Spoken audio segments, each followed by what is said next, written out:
All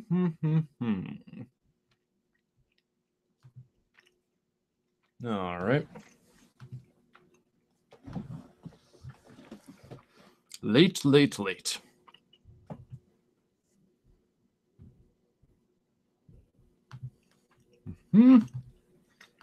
share the links and see if anybody turns up.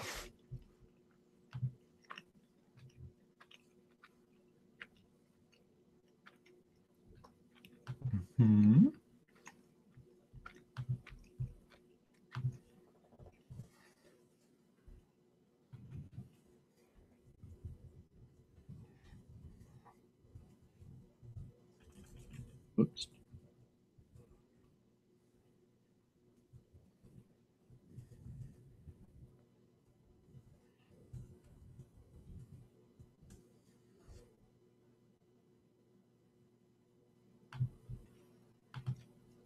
Hello.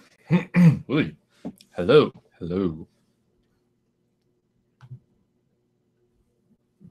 Okay. We have planted the one link on Facebook. Don't see anyone yet, but we'll not lose hope right away.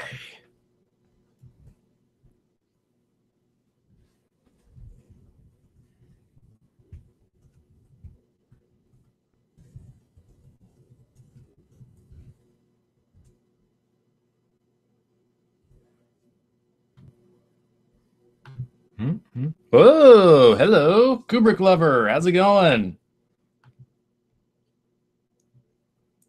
Wasn't sure if anyone was going to show up. Started so late today. Yeah, my brother and I went and saw a movie earlier this morning. So that's why we're starting late. We didn't get home until like 10 minutes ago. We saw The Post, Spielberg. Yeah, so I got coffee. I don't have water, but we'll see how that turns out. I said I was going to have water this week, but oh well. Let's try to make do. I didn't know if you'd be on because you just put up a reminder that you would be on. Yeah, I didn't get home till just a few minutes ago. And yeah, we saw the 11 o'clock showtime. Yeah, it was a 2-hour movie, so it ended at 1. So we just got back. It's like, yeah, I thought about it. Like, oh, that means I'll have to start the stream late, but I want to see it, and this is kind of our only day, so let's just do it. So yeah, starting late today. But oh well, not a catastrophe, right?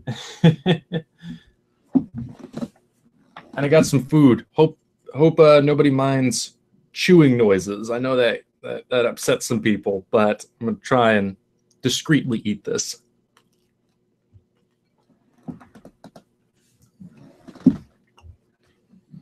Ooh, Zach Hayes.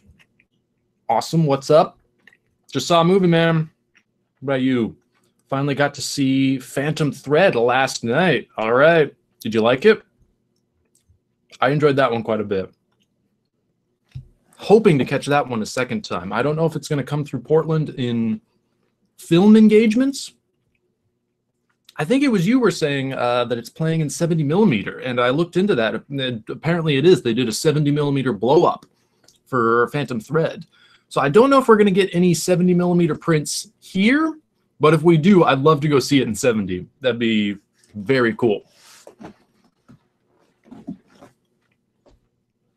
Zach Hayes, you made it to the stream. We're here, so it's cool. Yeah, thank you. Kubrick lover, my cousin bought me my year-long Movie Pass card. Movie Pass said they'd send it in about 2 weeks. 2 weeks. Sorry, Total Recall, childhood favorite of mine. That's very cool, though. Movie Pass, I've discovered, is a very, very handy thing to have indeed. I don't think I would have been able to see as many movies as I've seen recently, at least without taking a significant hit to the bank account without Movie Pass. So I've been very, very much appreciating it this last month because I've just been seeing movie after movie after movie. And yeah, it is a handy thing to have. A little tricky sometimes because I don't have a data plan on my phone, and you got to sign into the app so you can set the ticket and then you show up. And yeah, so I've always got to search for a Wi-Fi hotspot nearby. So I can't really go to late showings too often either, because then everything closes and they shut down their Wi-Fi and I have nowhere to get on to check into the movies. But I do like having it. I really like having it. I'm glad Felix and Denny talked me into getting one, because I'm so glad I did. It's helped out so much. Zach Hayes. Phantom Thread was very interesting. Funnier than I thought. Yeah, Paul Thomas Anderson's movies often are. They're always surprisingly funny. A little slower than I thought. Yeah, very subdued for a Paul Thomas Anderson movie. But still good nonetheless. Yep. Yeah, it's very, very different from Anderson's other work. Very different. And yeah, progresses along yeah, much more of an easygoing sort of pace. I still felt like there was a lot of tension, you know, like in There Will Be Blood or The Master. I feel like those are movies with a lot of dramatic tension kind of boiling under the surface. And Phantom Thread, you know, it had more of an elegant kind of surface, but I feel like underneath there was still, you know, all that tension kind of driving everything forward. But yeah, it kind of starts and takes a little while to get going, kind of, yeah, develops along a specific kind of pacing.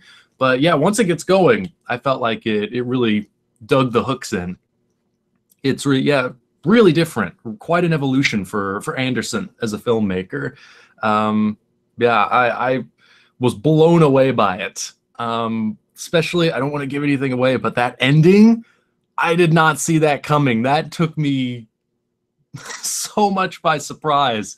And when it was over, I was just kind of sitting there like, what did I just see? I thought I knew what this was about, but then that came along, and now I have no idea. I've really got to let that digest for a long time. I did put together a recommends video for that one, and I'll be posting it next week. So yeah, I'll share some more thoughts on that. Or I could here, you know, if people want to talk about it. But yeah, Phantom Thread, that was quite something. That was really quite something. Kubrick Lover. They say they're using MoviePass to tailor viewers' tastes. My friend doesn't know if MoviePass will last or not. My friend talked me into getting a MoviePass card too. Yeah, I don't know if it'll last. Apparently, they've started acquiring movies themselves. Like, they're going to become a distribution outlet or company. Yeah, distribution company. So that'll be interesting. I wonder how that's going to work. Yeah, if it sticks around, great. I'll keep using it. If not, that'll kind of suck. But yeah, I'll try to use it as often as I can while I have it. It's still fairly new, isn't it? I don't know how long it's been along, but I know they've adjusted the prices quite a bit. I think it was like $100 when it started out, and then they lowered it, and now it's $10 a month, I believe. So yeah, I don't know what's going on. Maybe they're just trying to work out the kinks, try to figure out exactly, yeah, what people want out of it and how much they're willing to pay. But I've been liking it. I've really, yeah, appreciated having that for, yeah, $10, yeah, just to go see as many movies as I want. Well, one a day, 30 per month max. But for $10, that's not bad. Even if you don't see a movie every day, that's still pretty good. If you see two, it's basically paid for itself. Zach Hayes, dang, yeah, I would love to see Phantom Thread in 70mm. It was so beautiful. I don't think there are any places around here that would show it that big. I think it's better than his last couple of films. I liked it more than Inherent Vice. I wasn't too big on Inherent Vice, but I know that one has its fans. And I think it's recent years, it's been developing its cult following too. So it's one I want to go back to, especially since Felix saw it for the first time and did his whole recommends thing. It's made me especially curious to go back and try it again. What was before that? It was The Master, wasn't it? Which I thought The Master was pretty damn good too. Zach Hayes. Yeah, the ending was definitely different than I thought, but it worked for me. Some I know it didn't work for. It's shocking. It kind of, I don't know, I guess I want to say it comes out of nowhere, but then thinking about the characters, you know, in the days after watching the film, I was like, maybe it makes sense, you know. It's kind of like it's the only thing that could happen, you know, for those characters. I've been thinking about it a lot, which I really like, and I really appreciate that it's something that's not leaving my head. I kind of have to keep, yeah, running over everything in my mind and thinking about the story and thinking about the characters and, yeah, just what the themes were and what the story was trying to say or examine. It's a really mysterious film, like a lot of Anderson's more recent work, like The Master. I mean, it's still kind of an enigma. That movie, it still seems like nobody's quite figured it out yet, and it's been out for a few years now, so that's really impressive that you can make a movie that people are still kind of watching and still thinking like, what exactly is this about? You know, that's a really exciting thing. Not many filmmakers are making movies like that anymore, where you just keep going back to them again and again and again, and you still can't quite crack the code. I feel like Phantom Thread's going to be another one of those that you're just going to keep coming back to again and again and again, and still just be like, I don't know, maybe I have an idea of what it's about, but I still can't quite get it. I need to see it again. Those are fun movies. Oh, Kubrick Lover. Been doing some new videos on my channel. I've been showing my book collection, with most of them being film books, of course. I'll have to watch some of those. I don't think I'm subscribed to you. I'll have to remedy that.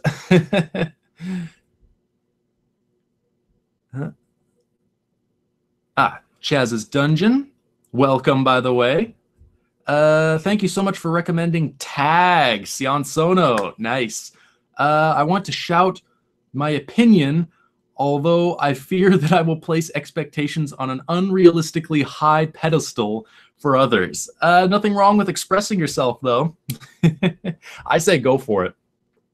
Yeah, I actually just finished Sion Sono movie, talking about Sion Sono, the director of Tag, writer-director. I just watched Love Exposure for the first time. It took me about 3 sittings. I watched kind of like an hour and a half in each sitting because it's about 4 hours long altogether. But I got through all of it. Yeah, not what I was expecting. Not what I was expecting at all. Such a strange, unusual film. But I've been hearing a lot about it, and it lives up to its reputation as just a bizarre epic. Yeah, Sono's really something else. There's nobody else like him. Not even Takashi Miike, you know, because I feel like there's an intellectualism to Sono's work, whereas Miike's work is more visceral. But I guess Sion Sono, he kind of earned those comparisons to Miike at first because they both kind of deal with a lot of bloodshed and gore and extreme violence and situations and just bizarre, surreal stories. But I feel like Sono's kind of got more intellectual content to his work. So I kind of enjoy Sono's films more than Miike's films, which are visceral, but I feel like don't often really have a lot of content to them, you know? That's just me, though. But yeah, what I've seen of Sono, I've really liked. I think I've only seen the 3. I've seen Tag, I've seen Why Don't You Play in Hell, which I really liked, and yeah, just saw Love Exposure. So yeah, the more I see, the more impressed I am by his work. And I've got his film Cold Fish here on loan from the library. Gonna watch that soon, hopefully, too. He's got a bunch of others I want to watch too. He makes like 3 films a year. It's insane. I don't know.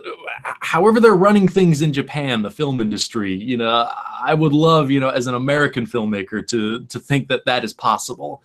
Yeah, I could do 3 movies in a year, no problem. Let's make it happen. I feel like the way we have it set up in the United States is kind of like just things move a lot slower and it's a lot more complicated. And if you can do even 2 movies in a year, it's somewhat miraculous. Whereas in Japan, you know, you can have Miike do 3-4 films a year. Sion Sono can do 3-4 films a year.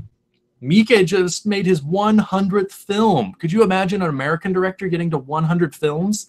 I don't think it'd be possible.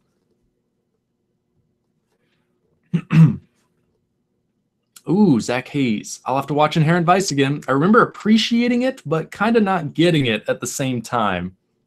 Yeah, I think that's kind of the direction Anderson's going, you know, is just experimenting and not really...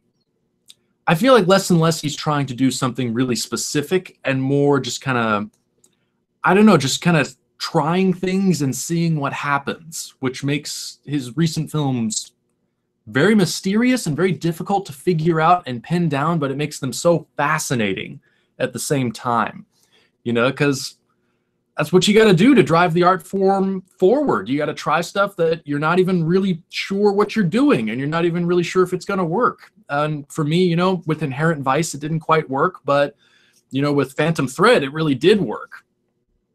But yeah, I feel like he's become almost like the new Kubrick or something, where just every film, you know, he's trying to just disregard all the rules and just do something born of his own imagination, you know, and not try to do what anyone else is doing. But that's really exciting to see. There aren't many filmmakers like that anymore, at least working on that scale. Kubrick lover. Have you heard of a film called The Distance by a Spanish director set in Russia with a few small people, a moving statue, and a steam pipe that recites haikus? It's weird but interesting. It's hard to Google it. I'll write it down. I have not heard of this. Seems like I would remember if I had. I'll write that down, though. The Distance.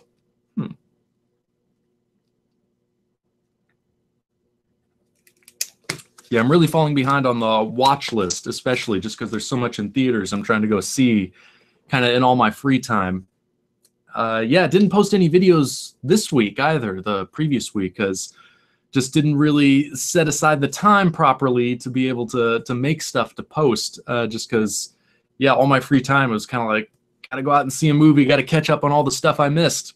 But I made sure to set aside time, yeah, to make two recommend videos for next week. Yeah, trying to work on other stuff as well. And yeah, hopefully I'll continue, yeah, to be able to manage my time well so that I'm still seeing movies and still making videos, yeah, and still doing it, working my job, of course, without going insane.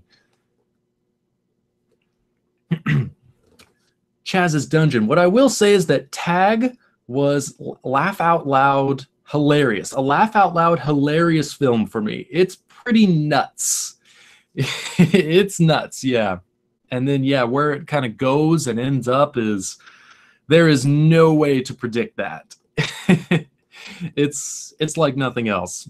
I guess, yeah, it's a good one because there's a lot of blood and gore, so it's good for anyone, yeah, that wants to see a movie like that, kind of just a crazy, over the top, like just Japanese sort of splatter film. But then also it's got this like almost Philip K. Dick-esque, just insane storyline about realities and perception and all this other stuff. It's almost indescribable. You kind of just have to see it. I don't know if there's any proper way to explain it. Kubrick lover, what equipment do you use to do your live streams? And is it easy for anyone to do a live stream? It seems fairly easy. I don't really have much equipment. I just use the camera built into my computer. So yeah, just the little guy up here. And then I just use my microphone that I use for all of my stuff. Blue Yeti. And I also built a little box for it to try and cut down on like noise and sound and echo and stuff. A little bit of a, yeah, homemade sound booth. But that's pretty much it. I probably should get a better camera. Yeah, other than that, I don't think there's anything else. I don't even have any lights or anything. I just have the window over here, just my overhead room light. That's pretty much it. And is it easy for anyone to do a live stream? Yeah, I think they've made it pretty easy. I was intimidated at first. I couldn't really figure it out, but once you figure it out, it's a really simple process. Yeah, if you just use Google Hangouts, which I think is just available to anyone, you just go to events, you plan an event, set it to stream now, and then, yeah, you're going. So you don't have to download anything, at least not that I remember. Or I did download something. I used Wirecast before for doing the other streaming option. But if you go, then, yeah, Sasha actually helped me. I Ain't Got Time to Bleed, his channel. He showed me how to, yeah, do the events, which uses Google Hangouts. And that's a lot easier, a lot more simple. And, yeah, should be simple and easy, yeah, for anyone to do. Zach Hayes. So how was the post? I'm curious about it. Yeah, I just, the reason we're starting the live stream late is I just saw the post. Just got back from that. Zach Hayes, I'm curious about it, but I'll probably wait till it comes out on DVD. I don't have Movie Pass, and it doesn't look like my type of film. No offense to Spielberg. No, I get it. Yeah, that's been the nice thing about having Movie Pass, or the other nice thing about having Movie Pass, is, yeah, I don't really have to pick and choose so much, like what I'm gonna actually go out and spend like 11 or 12 bucks on a ticket for. It's just kind of like, if anything looks even remotely interesting to me, it's like, well, why not? Let's go see it. So, yeah, I don't know. If I didn't have Movie Pass, I don't know if I would have gone to see the post in theaters. I probably, yeah, would have just waited for the DVD or something, just got it from the library, done it that way. So that's been the other great thing about having Movie Passes. It's just like, well, why not? It's Steven Spielberg. Let's go see. Let's go see it. See if I enjoy it. And I did. I really liked it. It was another one of those kind of historical films where it's like, when I see the trailers for those kind of movies, I'm just like, oh, that doesn't look very interesting. Doesn't look like my kind of movie, like you said. But I'm glad I did go see it, and see it in the theater, because, yeah, like as often happens with Spielberg, I always underestimate him, and I'll kind of just take a brief glimpse at his new movie that's coming out, or something like I did with Bridge of Spies or Tintin or War Horse, and think, I don't know, it doesn't look that interesting, and I'll skip it, and then I'll end up watching it later on, and I'll pretty much always end up being very impressed by it, and the post was no exception. So I saw the trailers, thought like, yeah, it looks like an important story, but I don't know. As a movie, is it really going to be that interesting? And then, yeah, my brother and I were talking. It's just like, let's just go see it. Why not? We have Movie Pass. Let's just do it. And we did it, and we both really liked it. We were both really impressed. It's a very well-made film. It's Spielbergian, so, you know, it's got sort of a grandeur. It's got sort of sort of a humanist stance that it takes. It's very much, you know, trying to be sort of a classical kind of old-fashioned entertainment, you know, kind of going back to classic Hollywood. It's in that form, but it does it really well. And yeah, it's an important story for these times about freedom of the press, freedom of speech, freedom of expression, all these things that seem to be in jeopardy right now. So obviously it's a story, yeah, with a lot of importance and a lot of significance for right now, a lot of relevance to what is currently happening. But more than that, you know, I feel like movies, whether they're saying something important or telling an important story, whatever it is, for me, first and foremost, the thing I always ask, is it engaging? Is it an interesting movie, so that even if, you know, if it was released 10 years ago, or if I were to watch it 10 years from now, is it still good? Does it have an interesting story, engaging characters? Is it just, you know, a movie that I enjoy watching? And the post definitely was. I really had a good time with it. I like that it didn't take itself too seriously. It kind of went into what a monumental time in history that it was, and you really felt that. You really felt the significance of what was happening in the story, and kind of that you were really watching history play out, like a really important part of history play out before your eyes in a way that was very absorbing and that pulled you in. But also, on top of that, Spielberg, you know, didn't have such an inflated sense of self-importance that he couldn't also just make it a very fun movie. You know, a movie that is just entertaining to watch, that moves with a lot of energy, that has moments of, you know, comedy, of levity, of relief, it's just a fun movie. It's an entertaining movie on top of being a really relevant story for the times we currently live in. So I was very impressed by that, and I'm really glad I saw it. And I'm probably going to end up doing a recommends video on it. And it'll end up, I'm sure, on one of my top 10 lists, which I'm working on right now. I've got the prime top 10 of my 10 absolute favorites of 2017, and then I'm just going to do a secondary list just to throw everything else on there that I thought was really great that I wanted to give a shout out for, and that's a long one. There were a lot of great movies in 2017, and The Post was yet another one that I'm probably going to have to give a shout out to. So yeah, if you get a chance, I would recommend it. I understand, yeah, it's really something to ask for $11, $12 for a movie ticket. But yeah, if something ends up happening or you find a $10 bill on the sidewalk or something, yeah, I think it's worth going to see. Whoops, jumped me ahead. Here we go. Kubrick lover. I watched The Untouchables recently. I hadn't seen it in full back in the late 80s. Oh, you didn't see the whole thing? It's a pretty good film. I think it mostly holds up quite well for the most part. Yeah, it's stylized, so yeah, it's a weird balance of kind of like almost a sort of what would you call it? Sort of an innocent, not innocent, but sort of a melodramatic kind of tone.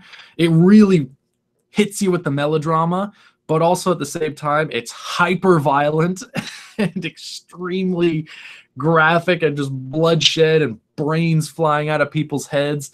It's quite an extreme balance of tones in that movie, but I feel like that's kind of Brian De Palma's bread and butter, you know, extreme violence, extreme melodrama. Let's not do anything subtle. Let's just make the messiest, most interesting film we can.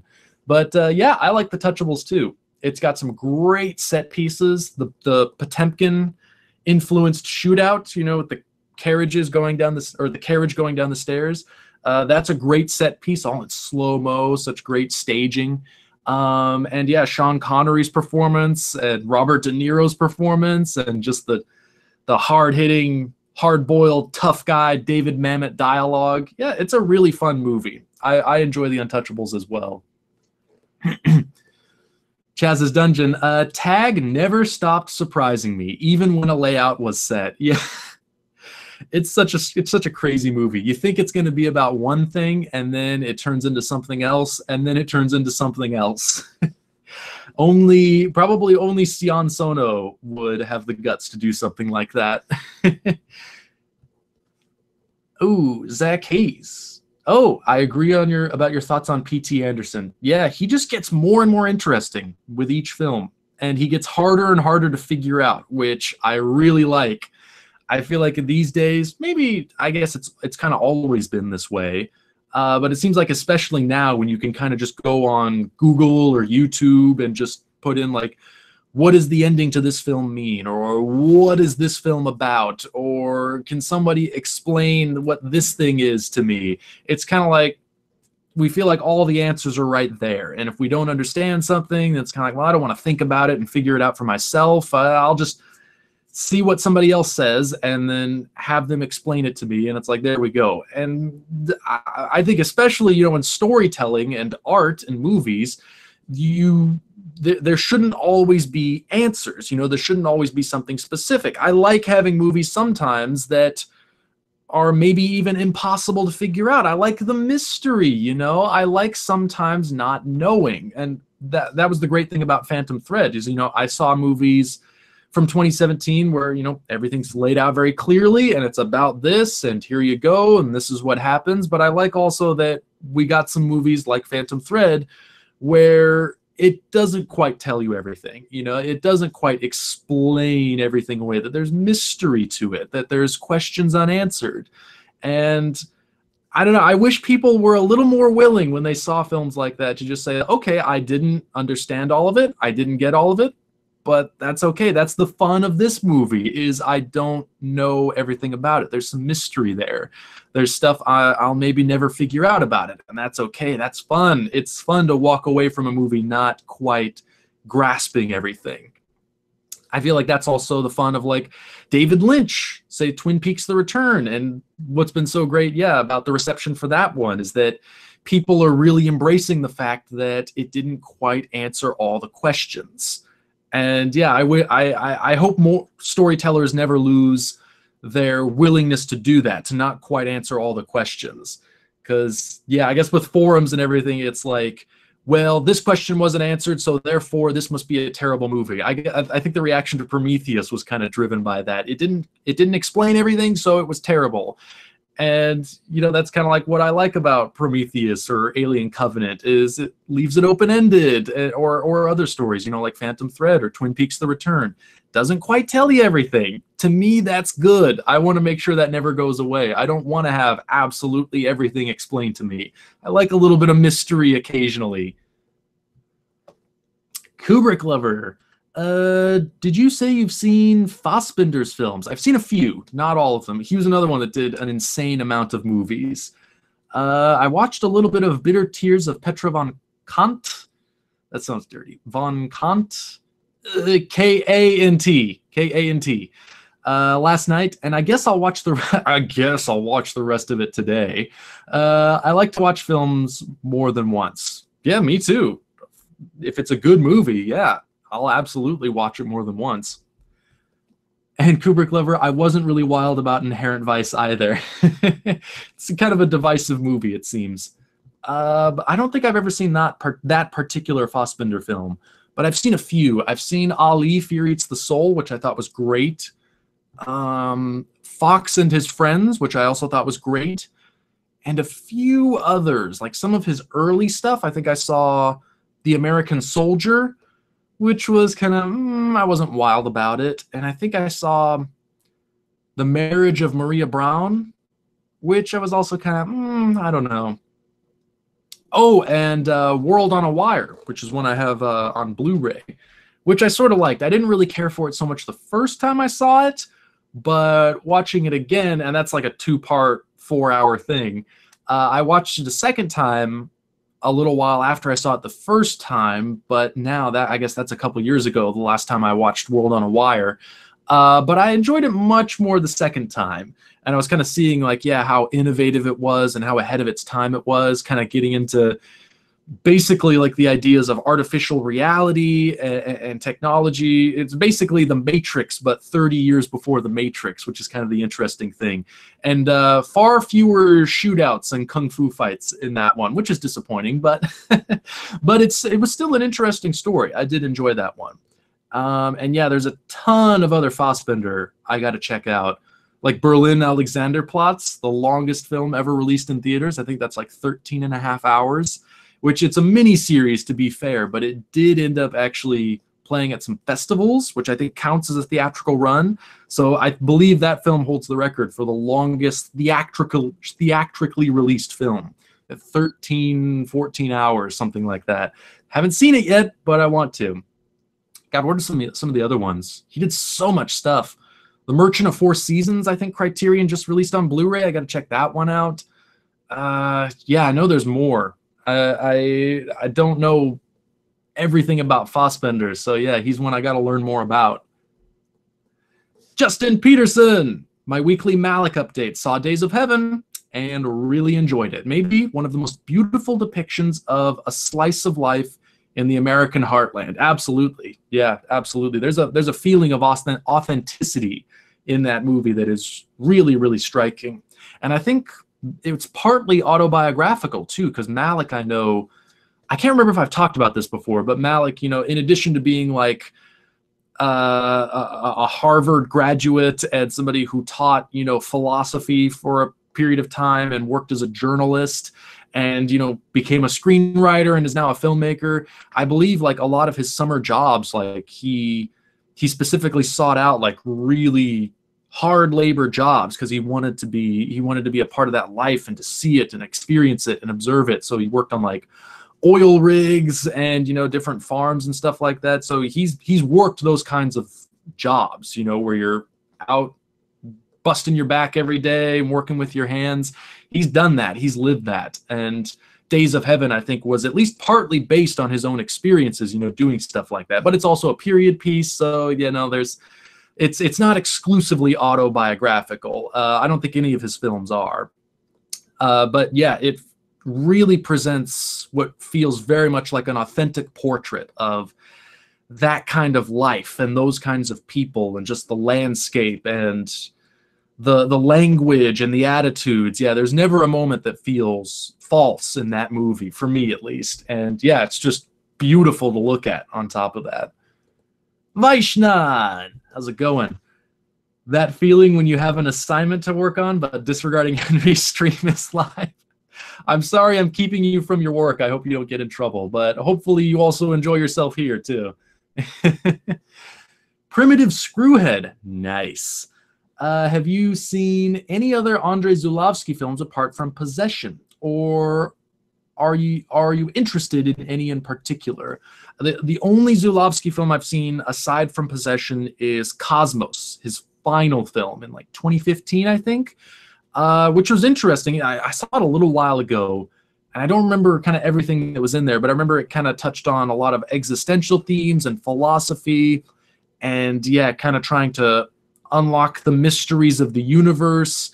But it was also, yeah, kind of this obsessive love tale. I remember it being interesting and, yeah, being pleased to see that even, yeah, in his last film and in something very different from Possession, it still kind of had that level of sort of dramatic hysteria that is so distinctive about Possession. That was kind of like, I liked, okay, so that's his style. That's just the way he does things, is kind of heightening everything and pushing it to an extreme.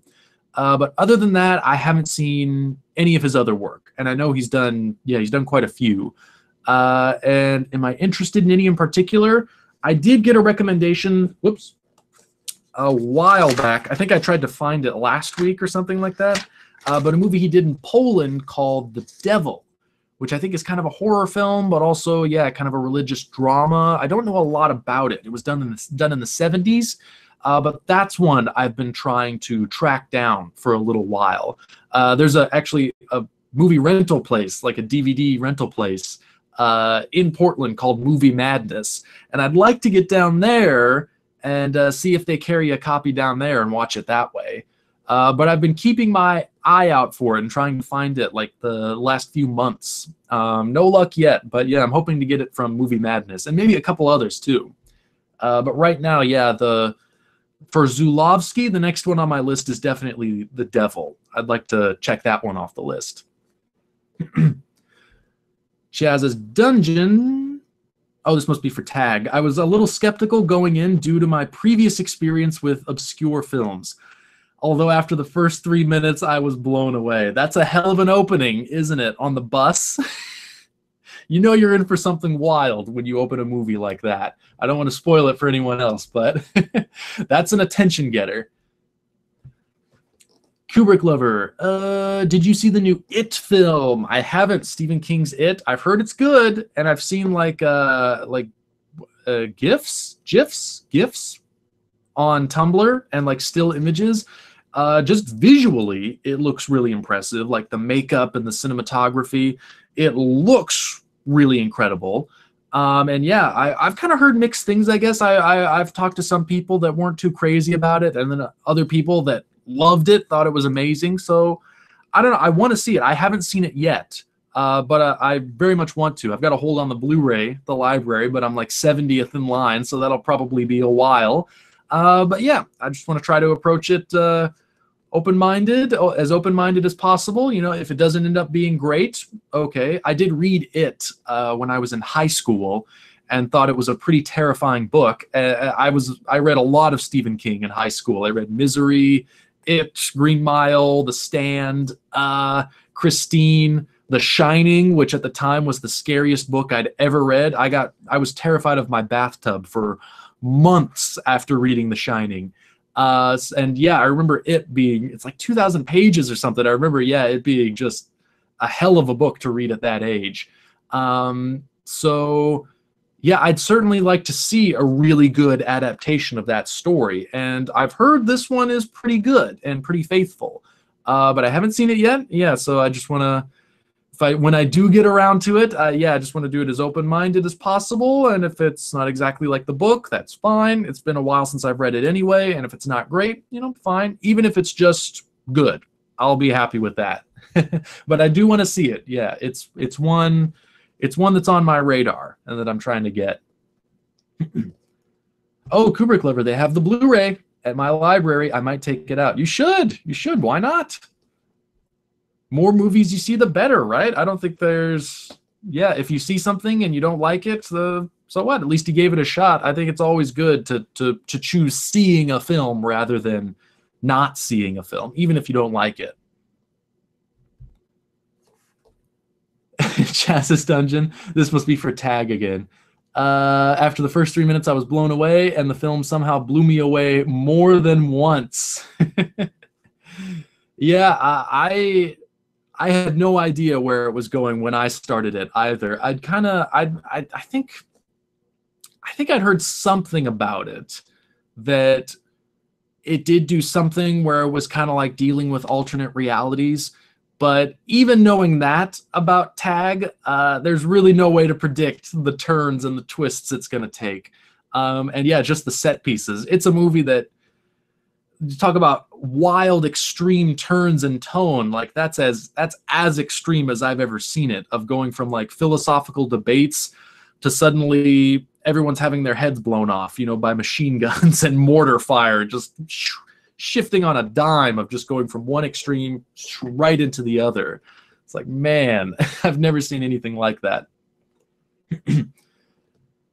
Oh, Kubrick Lover talking about the streams. I don't think you need more equipment. Looks fine. Okay, well, that's nice to hear. I don't want to go too high resolution, because then I'd have to start worrying about this more than I already do. I always feel like I just look so terrible when I get on camera. I'd hate to have an HD camera so you could see even more of this mess, because I don't do any prep or anything. I just kind of tie the hair back and it's like, all right, let's go. I'd hate to have to actually worry too much about how I'm presenting myself. So I think avoiding HD is best for me. Kubrick Lover, do you have a Mac or a PC? I have a Mac. I'm doing this on a Mac laptop. I probably should have an actual computer. That would probably be better for the stuff I do, but this was all I could afford. And I've had this for quite a few years. I hope there isn't any like built-in defects or anything. They're going to force me to buy one in another couple months. They do that sometimes, don't they? Or am I just being paranoid? I hope this lasts, because I don't think I have the money to buy another one. Zach Hayes, I've been catching up on some Terry Zwigoff's work. His first documentary, Louis Bluey. I found his music and story interesting. I haven't seen that one. I haven't seen Louis Bluey. I think I've seen all of Zwigoff's other films. I've seen Crumb, which is great, Bad Santa, which is really good, and Art School Confidential, which I think was his last movie. That was done in like 2006. And I remember it not getting very good reviews, but I remember liking it. I remember almost nothing about it, but I remember really liking it and thinking it was underrated. Louis Bluey, though, I have not yet seen. Yeah, his very first one, documentary on, blues musician, I believe. I really want to. Criterion released it on DVD, but I have not seen it yet. But yeah, I like Zwigoff. I think he's really underrated. I hope he does another movie. It's been, I guess, more than a decade now. I think he worked on a series for Amazon, if I'm not mistaken. I might be. But yeah, I'd love to see him do another film. Hopefully he does get to do one. Kubrick Lover, I have a MacBook Pro that I'm watching you on. Ooh, spooky. What do I have? I'm not sure what this is. Maybe it must be a MacBook. I don't think I really checked. It was just like, what's affordable? I got it refurbished, so yeah, I'm not really an expert on that kind of stuff. I probably should be, I should pay attention to that stuff. But unfortunately, I couldn't tell you what this is. I know it's a Mac and it's a laptop, so is that a MacBook? I don't know for certain. It's kind of embarrassing. Chaz's Dungeon, I watched Uncle Boon Me a while ago, perhaps the first film I'd refer to as meditative. The film does drag, and there are some scenes that feel a little unnecessary, although I can definitely see why people love the film. I feel that I would have loved the film if I watched Boon Me before Post Tenebris Lux, which is another great meditative work. Is there any more to that? Okay, just the two parts. But yeah, I really enjoyed Uncle Boon Me. Yeah, I liked the questions it asked about death and reincarnation. Yeah, kind of all these subjects that I guess are kind of mentioned in movies occasionally, but never often explored in depth. And I thought Uncle Boon Me did a really interesting job, yeah, of trying to explore those concepts really in depth. And yeah, I do remember thinking it was long, and yeah, there were some sections that it was kind of like it's a little slow, got to get through this, but there are images in that film, you know, and moments that stick in my mind so clearly, even after all the years it's been since I've seen the movie. You know, like the guys, the spirits with the glowing eyes, you know, in the pitch black, like they almost look like Bigfoot. I don't know much about Thai culture. I'm sure it's related to that. But yeah, just those guys covered in fur and with the red eyes that glow in the dark, like those images like still stick in my head so clearly. It's so evocative and atmospheric and striking, you know. And I remember there's a conversation. One of them like comes into the room like during dinner or something and sits down at the table, and they have a conversation about death and the afterlife. And it's like, I really love that stuff. And you also mentioned Post Tenebris Lux, which was another one I thought was great. A tremendously unconventional, just non-narrative sort of visual experience that, yeah, I guess was trying to ask similar questions, but in a very different way. I don't know. Post Tenebris Lux is still one that is just a complete mystery to me. And again, part of the reason why I love it is I can't really figure that film out. I don't really know what it's about or what it's saying. And that's why it's so fascinating to me. And yeah, again, parts in that movie that kind of drag, but just images and moments, yeah, that stick out in my memory so strongly. And it's one I've seen multiple times and that I'm definitely going to watch multiple additional times. But yeah, it's one that just endlessly fascinates me. I should see Uncle Boon Me again. That's been a while since I've seen that one. But yeah, I like that there are films like that out there, you know, that aren't really narrative, that aren't really too concerned about like kind of moving forward constantly, that aren't really worried like, oh, some people are going to be bored by this. It's like, so what? This is kind of like the director just kind of decides like, this is the rhythm I want to do. This is how I want to do it. So let's just do it. You know, let's try it and see what happens. I really enjoy those films. And I'm always glad when I see one like that, even if I do get bored occasionally watching it, it's like, well, so what? There are still those moments that are worth waiting for, and that I think do have an additional impact when you take your time to get there. Not every filmmaker can do that. You know, that's just the nature of the film industry. Is you're kind of, I don't know. Filmmaking is very much about the art of compromise, and so whenever a filmmaker can get something like that through that does feel so uncompromised, to me, that's always exciting. Justin Peterson also saw Badlands, and that left me cold. Malick's signature beautiful camera work, but I could have cared less about Sheen's character. I'm guessing it says Sheena here, but I'm guessing that's supposed to be Martin Sheen's character. We'll be watching The Thin Red Line next. Me too. That's the next one on my list for doing the recommends stuff too. I need to watch Thin Red Line, write a thing on that, make a video. But I can see what you mean. It's an unusual, approach he takes with Badlands. And I think you are sort of meant to be a little detached in a sense watching that movie. I think it kind of has a dreamlike sort of tone.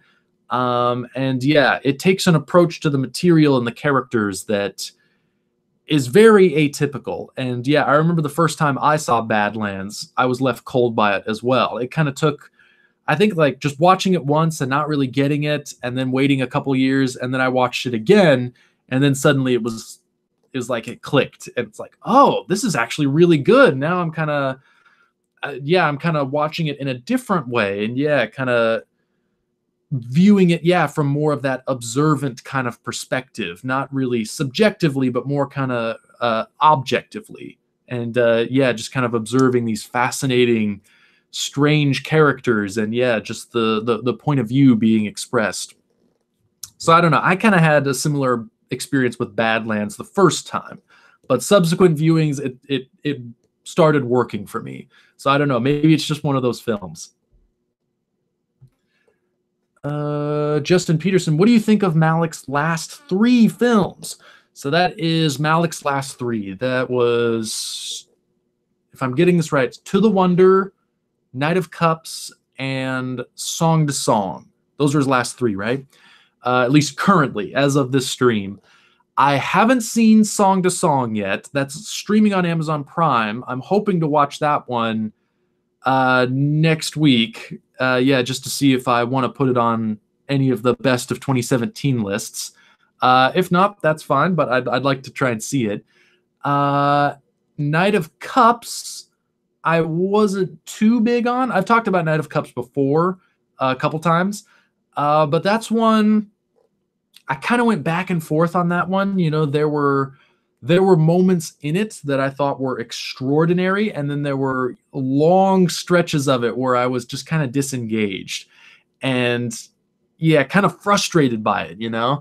And To the Wonder was kind of similar, although for the most part for To the Wonder, I was engaged by that one and really moved by what I was seeing. And then there were small bits where I was kind of like, all right, this feels a little repetitive. I'd like to kind of move forward now. And then it would move forward and I'd get re-engaged. And with Knight of Cups, the ratio kind of shifted. There were more parts where I was disengaged than I was engaged. But the thing I have to say about even Knight of Cups is that there were moments in it that when it was working, when I was engaged, it was transcendently beautiful. Like some of the most incredible filmmaking I've ever seen. So I don't know, is that a bad movie? You know, if a large portion of it doesn't work for me, but if the portions that do work, if they're that good, like, I don't know. This is why I don't do star ratings, because I can never really figure this stuff out. And I hate trying to just separate films into like, okay, this is a bad movie, this is a good movie. Let's just part everything and put them into their categories. I feel like most of the time it just doesn't work that way. You know, there are a lot of bad movies out there that are worth watching more than a lot of good movies. You know, they just kind of do everything right, but it's like they don't really hit you in a big way. And then there are other bad movies you can watch that are like, that don't really work all together, but there are moments in there that are like incredible, so much better than anything you can see, you know, in those good movies that just kind of stay more in the middle. So I don't know, that I'm trying to, I don't really want to fall into just trying to criticize things in that way of like, oh, this was a 2-star movie, this was a 3-star movie, this was a thumbs up, this was a thumbs down. It's kind of like, I feel like you should just be curious, you know, and you should just watch movies. And if you like them, great. And if you don't, fine. But it's all just kind of about how you react, you know, and just trying to analyze your own feelings and thoughts and emotions. I feel like that's what art should be about. I'm getting real preachy now, but I feel like that's what art should be about more than just like, this is a good movie, this is a bad movie, this is worth seeing, this is not worth seeing. I just think people should see as much as they can, you know, or as much as they are curious to see. So if you're a fan of Malick, you know, even though I don't think Knight of Cups is his best, you know, most consistent work, I still think it's worth seeing, you know, if you're a fan of what Malick does, just to see what it is, you know, and to experience it for yourself. And the moments that do work in Knight of Cups are incredible. You know, I was actually moved to tears at several points in Knight of Cups. And then, then other moments I was just kind of like, oh man, what is going on? Why is this meandering so much? And then something else would happen where I'd just be crying, like, that's so beautiful and profound. And then back to frustration. So it's like an experience I've never had before with any other movie. And that to me is interesting. That to me, even though I wouldn't say Knight of Cups really works, I still think it's a film worth seeing because it's like nothing else. So yeah, I don't know. I'm still trying to figure out this whole film criticism thing. I guess it's good that I'm on YouTube and not a professional, because I don't know if I could ever figure out a way to do it in an organized, professional sort of way. But yeah, I think Malick, he's been experimenting. He's been trying stuff, making films, yeah, in ways that I don't think anyone else has ever made films before. And I think that's really exciting and really interesting to see, even if it doesn't work all the time. It's still fascinating to see a filmmaker kind of go out onto that tightrope, and whether they make it across or whether they fall and get back up again, it's still interesting to see the journey, for a filmmaker like Malick, at least. And it'll be interesting to kind of see how he takes the things he's learned on these last 3 films and working in that way, with no script and no structure, and just kind of discovering things along the way and just improvising every step on the journey. It'll be interesting to see how he takes lessons learned from those experiences and applies them to his new movie, which apparently is working from a screenplay and is working on kind of more of a structured sort of form. So yeah, maybe he'll take stuff from that, or maybe he'll go in a different direction. But that's the exciting thing, is you gotta see for yourself and experience it, and yeah, discover. It's all about discovery, isn't it? Life is a process of discovery. I do believe that, even though it sounds kind of sappy. I do genuinely believe that. Whoops. Jump me ahead again. And I have apparently fallen way behind in the chat, so I'm sorry. Let's see if I can find where I was. Hey, Sasha! How's it going? Oh, Ghost World. I totally forgot Zweigoff did Ghost World. How did that slip my mind? That's a great movie. I love Ghost World. Oh, geez. How far back am I? Oh, here we go. Oh, Zach Hayes. I watched Art School Confidential. Oh, you watched Louis Bluey, then watched Art School Confidential. I think I would have enjoyed it more if I saw it like 10 years ago. The ending didn't really work for me, but I enjoyed it for what it was. I don't remember the ending. I'll have to watch it again, because yeah, I remember so little about it. I remember the ending was a surprise, but I remember feeling a certain way, thinking like, wow, that's how they end it, but I don't remember exactly what it was. I'll have to go back and see it again. Oh, Chaz's Dungeon. Coco? You saw Coco? Coco was effective and was certainly well made for me, although the film suffers from its self-explanatory nature. I wasn't a fan of its ending. It felt too forced and contradicted the established logic. I didn't feel that way. I liked Coco. I thought it worked. I cried at the end. It was beautiful. It was touching. I mean, yeah, it's manipulative, and it exists, yeah, according to a lot of formulas, but I don't know. I feel like if the formulas are done well, and whatever form the story is existing in, if you do it well, then I don't know. For me, it'll work. If it's done poorly or in kind of a cynical way, then I won't enjoy it. Or if it's done without really a potency of feeling and emotion, then yeah, it can feel really flat and forced. But I don't know. For me, Coco felt really genuine. I got wrapped up in the story, and I was moved by the ending when he talks to Grandma Coco. I cried. I was moved by it. So yeah, Coco for me was a really good one.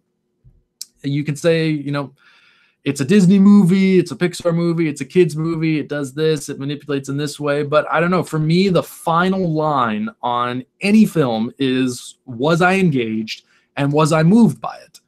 And if the answer to both of those questions is yes, then for me, everything else becomes irrelevant. You can pick apart the story, you can pick apart the mechanics, you can say it does this and it does that. For me, that doesn't matter. If I got engaged with the story and I was moved emotionally, that's all that matters. If I was manipulated to get there or whatever else, if it worked, it worked. And I don't know. There's so much out there that is going to try and, pull the rug out from under that. Dark Knight Rises is not actually a good movie for these reasons. Star Wars The Last Jedi is not actually a good movie for these reasons.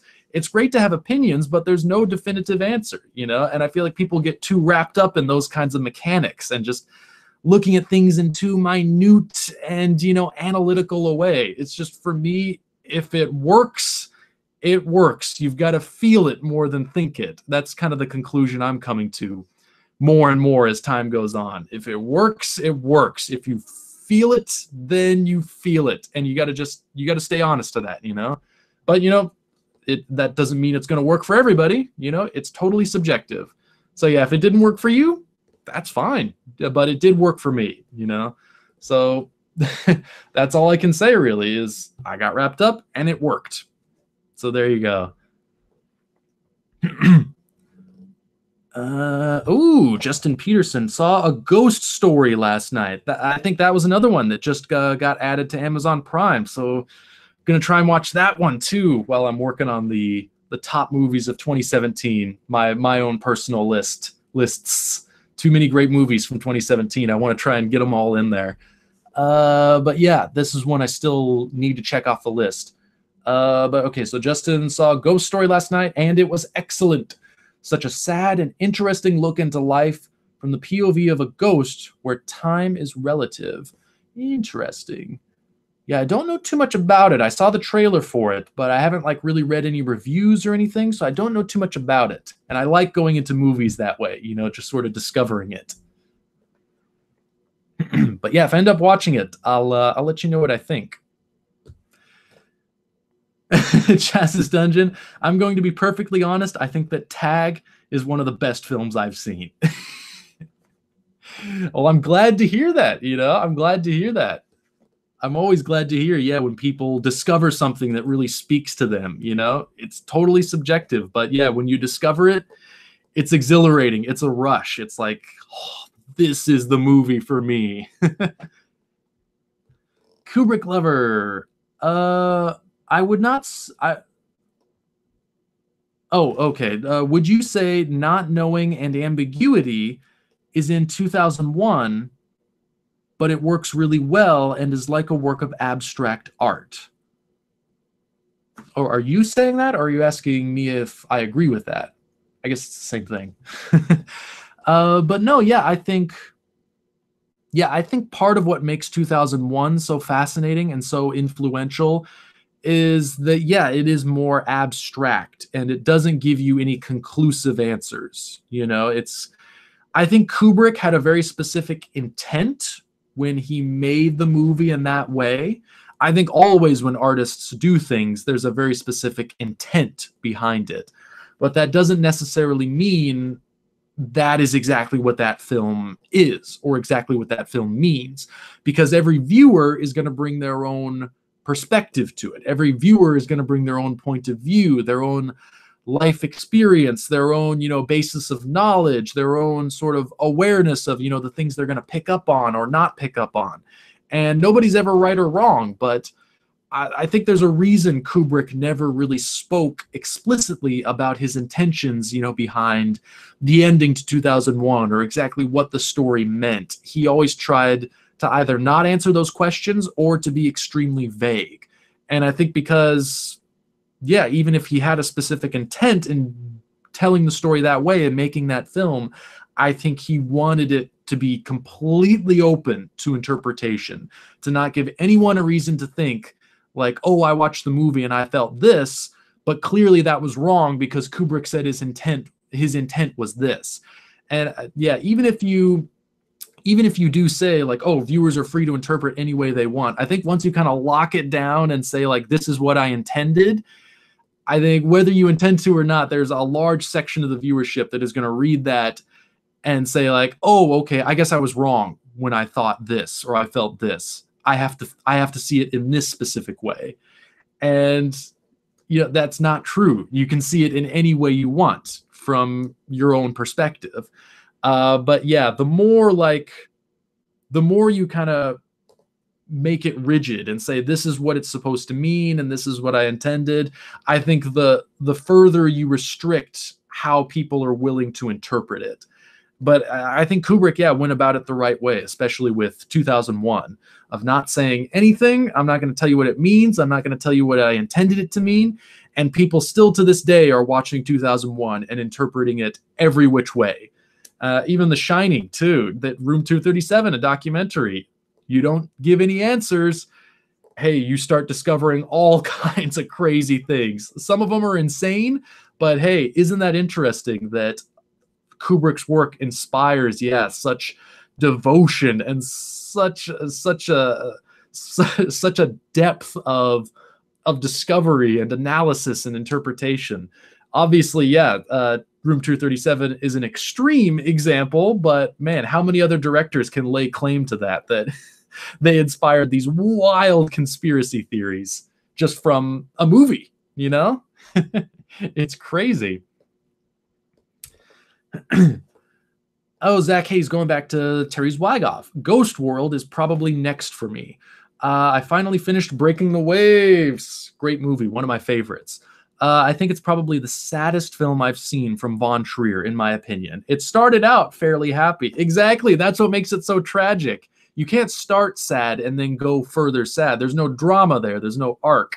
You don't really feel the tragedy so much. But yeah, when you start out happy and build happier and then go sad, that's how you wrench the heart out. You know, that's why Breaking the Waves is so effective. Yeah, because those first few chapters are so joyful. And then, the last few chapters are so mournful. It just wrings my guts out every time I watch the film. It doesn't lose any of its power. No matter how many times I've seen it, it still just runs me through the ringer every time. I'm still so moved by that movie every single time I watch it. Still have some coffee. That's good. I might step out for a moment to get some water if I need it. Vaishnan, has anyone seen John Waters' Hairspray? I think it has really great and progressive ideas done in an unconventional way. However, I find it too campy and a bit underdeveloped. I think that's very much John Waters' intent. You know, I think he really celebrates campiness and I don't mean this in a negative way, but kind of shallowness a little bit. I think he's a very intelligent individual, and I think he approaches surface in a really sophisticated way. And celebrates camp, and celebrates weirdness. And Hairspray, I think you're right, is surprisingly progressive for its day. There's still that, element of John Waters' political incorrectness, but also, a lot of really progressive messages behind it as well that it's kind of taken us this long to catch up with, which is interesting. But I'm a big fan of John Waters. I think Hairspray is a lot of fun. One of his most enjoyable, entertaining movies. Probably his least confrontational, his least polarizing. But that's not necessarily a bad thing for me. I think Hairspray, is a really fun movie and a really interesting one too. But probably Pink Flamingos will continue inspiring the most debate and a lot of those other ones. But he's had an interesting career. I think each phase has kind of its mode that he worked in and the things about it that are interesting, the extreme early phase. And then kind of once he broke into the mainstream, doing stuff like Hairspray and Crybaby, more kind of restrained sort of films. And then, his later phase where he was kind of moving back into that earlier phase a little bit, but from more of a, I guess, from a less cynical, more life-affirming perspective, There's more of a warmth to his later works, like A Dirty Shame or Cecil B. Demented than there was to his earlier movies. But he's a really interesting filmmaker, and it's interesting to track that trajectory. I'm a big fan of John Waters. I could listen to that guy talk all day. I've seen a couple of his live shows, I've seen one of his live shows. I've seen his Christmas live show that he does, his one-man show. God, that guy's just, to listen to him talk, he's so intelligent, he's so articulate, and he's so hysterically funny. I love the guy. I love him. Ooh, going back to Fassbender, I must be way behind. Kubrick lover, I have Fox and His Friends. Oh, that's right. Criterion did put that one out, didn't they? I forgot about that. But I have yet to watch it. and I like World on a Wire quite a bit. Yeah, it's an interesting one. Yeah, it's got that sort of Fassbender sort of coldness, but yeah, I think there's also a really sly humor too, especially in World on a Wire. There's a lot of moments in there that I think are fully intended to get a laugh, but you don't quite expect it, you know, from that kind of film. But there are moments in World on a Wire that I think are very funny and a lot of really interesting ideas behind it too. Oh, Sasha not going to be able to stay for long. Sorry to hear that, but that's just fine. Glad you could be here. You may have left already because I'm so far behind in the chat, but thanks for tuning in regardless. Zach Hayes. I should have known better from Von Trier. Oh, this must be connected to the... Oh, the saddest film I've seen from Von Trier. Started out fairly happy, but I should have known better from Von Trier. The happiness is not going to last. I just really felt for the main character when I didn't think I would. When she got on the ship, I was like, what are you doing? But I like the messages. Yeah, I'm right there with you. Feel the exact same thing. Yeah, but I guess it's sort of about, yeah, it's about sacrifice. You know, it's about kind of how, yeah, I guess in order to do good in the world, you have to be willing to sacrifice something, you know, whatever it is. And that's kind of a character that sacrifices everything, you know, in order to give something to someone else. Yeah, it's a really interesting... I'm not a religious person, but that's, I think, one of the most interesting, engaging, and emotionally affecting films I've ever seen about religion and religious ideals, and yeah, the nature of selflessness and sacrifice. I think it's amazing for that reason. And yeah, those kinds of ideas and themes really hit me in a deep way, you know.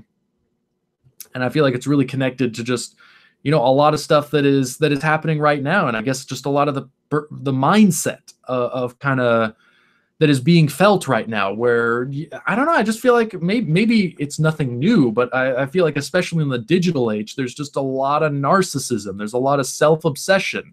You know, everything's kind of like you have ads tailored to your taste. You have all these other things. It's like, we're going to shape it and sculpt it to be for you. And you have your social media page where you can celebrate yourself and your life, and it's all about me, and what can I get, and how does this benefit me? And really, if you want the world to be a better place in any way, you have to be willing to sacrifice. You know, you have to be less selfish and more selfless in order, you know, to create anything positive or beneficial in the world. I really believe that. And yeah, Breaking the Waves, I feel like, is a film that really delves deep into those kinds of themes, and that really speak to me in a personal way for that reason. Oh, Kubrick lover again. I got Merchant of Four Seasons, but haven't watched that one yet either. Yeah, I haven't seen that one. That's one I'd like to check out. Ooh, Kuhad. Good evening, Henry. Good evening. Glad you could join us. I don't know if you're still here. This is probably an old comment, but thank you regardless. Oh, Sasha, I'm cooking whilst watching this, so excuse the lack of comments. No worries at all, friend. You enjoy your meal. Anthony Patterson. Oh, Querelle is another good Fassbender film. Yeah, that's his last one, isn't it? His final one. I think, gosh, if I'm remembering correctly, that's the only one, as far as I'm aware, that's the only film he ever made in English. And yeah, it's got the actor from, what is it? Midnight Express. Brad Davis? I don't think that's right. Brad something. I forget the name of the actor, but he didn't do very many movies. He was a great actor, though. His performance at Midnight Express is fantastic. I don't know if I've ever seen any of his other films, but yeah, I really want to see Querelle. Yeah, apparently, I read a little bit about Fassbender, and yeah, I think that was his first English language film, and it was going to kind of be his bridge into the American film industry. He actually wanted to come to Hollywood and start making films in the United States, and yeah, try to go. I think he said in conversations with friends he wanted to be the next Spielberg, which when you think about Fassbender, it's like, whoa, like if he'd lived, like where would he be now, or where would he have gone? Like, it's an interesting thing to think about, but yeah, cut short, unfortunately. But he's a fascinating artist nonetheless. Yeah, who left behind a really unique body of work. I'd like to delve into it some more in the future. Sagnik, what up? What up? Just saw Lady Bird, liked everything about it. Well, I'm right there with you. I felt the same way. Yeah. I know Felix saw it before me, and he did a recommends video on it. And yeah, I remember he was telling us about it, and he was saying, like, yeah, he saw it in a theater that was pretty much full of people, and like everyone engaged with the movie. Like everyone was laughing, everyone was crying, everyone was oohing and awing. It was like it was a film that really spoke to people, you know, and really engaged the audience. And he said just the sheer act of watching it with a group of people, he said it was one of the most fun experiences he's ever had in a movie theater. And I eventually saw it a couple weeks after him, not too long ago, and I had the exact same experience. You know, I saw it with pretty much a theater full of people who all laughed throughout the entire film, who cried multiple times, and who were, yeah, just constantly oohing and awing, and oh, it's so cute. And yet everyone engaged with it. And yeah, it was just such a fun experience to have, you know, where everyone engages with a movie, you know, and everyone kind of shares that experience. So yeah, Lady Bird did an excellent job of doing that. It's just a fun movie to watch, you know, with people, and to get engaged with, and to laugh and to cry, and it moves with such energy, and yeah, it has such interesting characters and witty dialogue. And yeah, really tries. It has a lot of poignancy too, and a lot of drama that you connect with. You know, yeah, I really enjoyed Lady Bird. Everyone, go see that one if you haven't already. It's a lot of fun. Vaishnav. Oh yeah, Ali, Fear Eats the Soul is really good. That's my favorite of Fassbinder. That's the one I was most moved by. I think Ali, Fear Eats the Soul is a really beautiful film. Kubrick Lover. Have you seen the Katsi films? They consist of just music by Philip Glass and moving images of things like landscapes, people, and other things. Yes, I have. I've got it's here somewhere. Oh, here it is. Yeah. I've got the Katsi trilogy on Criterion Blu-ray. Yeah, these are some of my favorites, especially Koyanis Katsi. I love that movie.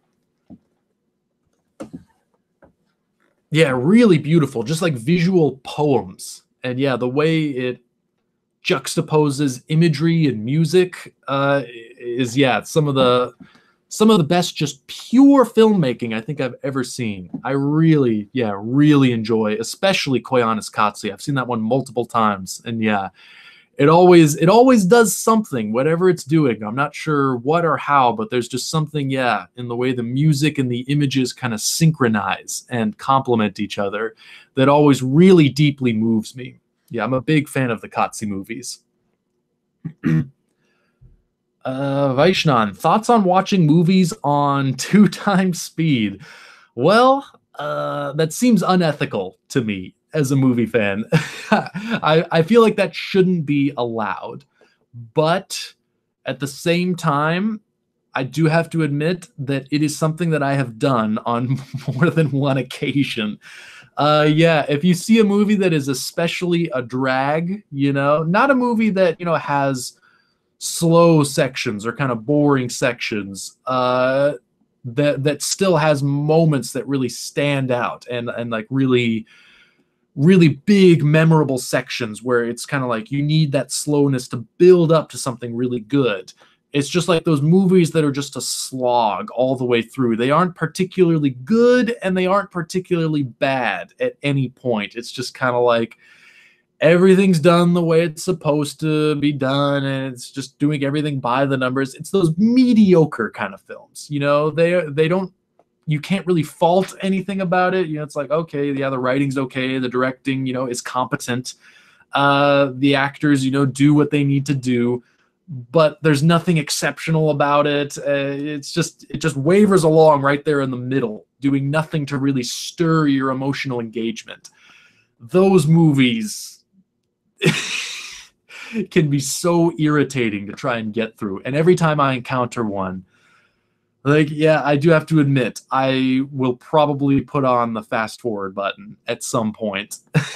You know, I'm not proud of it, but you know, as long as I'm not being paid to be a professional film critic, and you know, I'm not like writing a review on it or anything like that, and pretending like I did watch the whole thing and I did have a reaction. If I'm writing something on it, I have a rule: I gotta watch the whole thing. And if I'm gonna do a video or if I'm gonna talk about it in depth, I gotta watch the whole thing from start to finish. But if it's just something where I'm like, I'm not gonna talk about this, I don't care, yeah, I probably will put it on fast forward, I have to admit. But I try to avoid it. I try to avoid it as much as possible. Oh, Zach Hayes. I think I mentioned it to you before, but Possession got brought up. Zulawski's film Fidelity is on Prime, and Cosmos is to rent on Amazon. You did mention Fidelity, I think, last week. I dropped my pen. Ugh. Here we go. I will write that down, though, because I think I forgot to, and it slipped my mind. So I'm going to write down Fidelity so I remember that. Streaming on Amazon Prime. That is nice. I will probably have to check this one out. Kubrick lover. I used to read a lot of Stephen King's books back in the late 80s. I think everyone sooner or later goes through a Stephen King phase. When I stopped reading him, I think I had read about 2/3 of what he had written. God, he's probably written 200 books since then. That guy's nonstop. Insanely prolific. But he's good. He's a great writer. I was a huge Stephen King fan. It's been a while since I've read anything of his, but yeah, the stuff I did read I thought was great. I got so wrapped up in those books. Yeah, I think he's a great writer. His the film adaptations are kind of hit and miss. There are some great ones and there are some not so great ones, but that's okay. Yeah, I think the books more often than not, yeah, are pretty damn good. I think I read a few that didn't leave particularly strong impressions on me, like what was the Rose Madder, I think, which actually even Rose Madder kind of had some good parts to it and some interesting characters. There are sections even to that book that I still recall pretty vividly.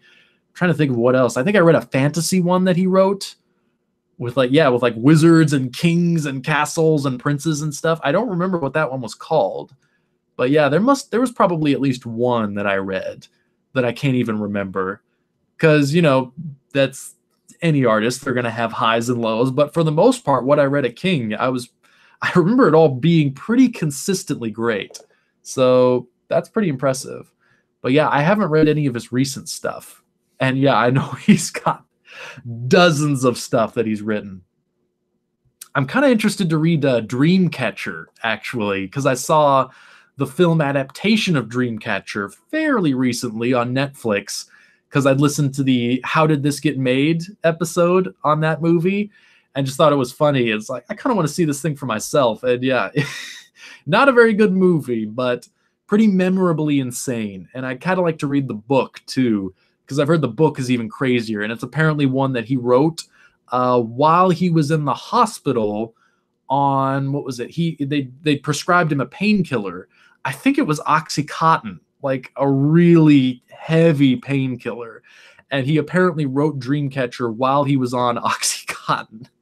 So there's a reason it's kind of doesn't really make a lot of sense and is just crazy and insane. That sounds like something I kind of like to read, you know? Maybe it's not necessarily good, but I don't know. It sounds like it'd be just a wild, memorable experience, you know, to go through. If those are its origins, that sounds like it'd be fun. Sasha, not seen it, probably never will. Oh no. Horror just does nothing for me. But you might like to know that in 2 months, there is a director's cut of it with an additional 30 minutes of material. Well, it's already kind of long, isn't it? I think it's over 2 hours.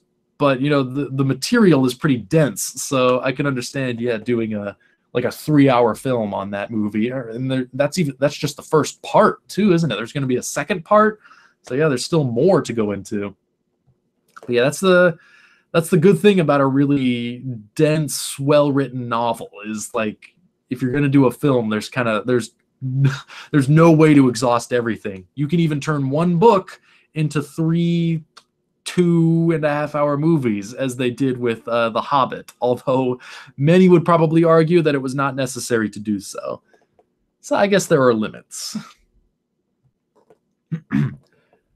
Chaz's Dungeon. I want to see Cosmos due to the fact that the film was made by Zulawski, although I'm concerned due to the reception. I have a feeling that the film may be a little messy. Well, I mean, Zulawski's messy, isn't he? Possession is a messy film, but it's the interesting kind of messy. I don't think there's anything wrong with the film being messy, as long as it's not boring. That, to me, is the only unforgivable sin. If the movie is just boring all the way through, that's the worst thing a movie can do. If it's messy, if it's bad, I'm willing to go with that as long as it's interesting, you know? That's all I ask. Oh, Zach Hayes. I didn't care for it. It was well directed, but it had the typical jump scares that I kind of didn't care for. Fair enough. But they had other scares that worked for me. Okay. Sounds like it's yeah, it sounds like it's gonna have some creepy moments, which I'll probably enjoy. But also, yeah, I guess because it's a bigger kind of horror movie, it's gotta deliver those boo moments, you know, for the horror fans out there, which, you know, is fine. Like Get Out, for instance, did that to, you know, kind of appeal to that crowd, but was still a legitimately interesting film on top of that, with, you know, really smart script and lots of really interesting social commentary. So, you know, you can do jump scares and still make a good movie.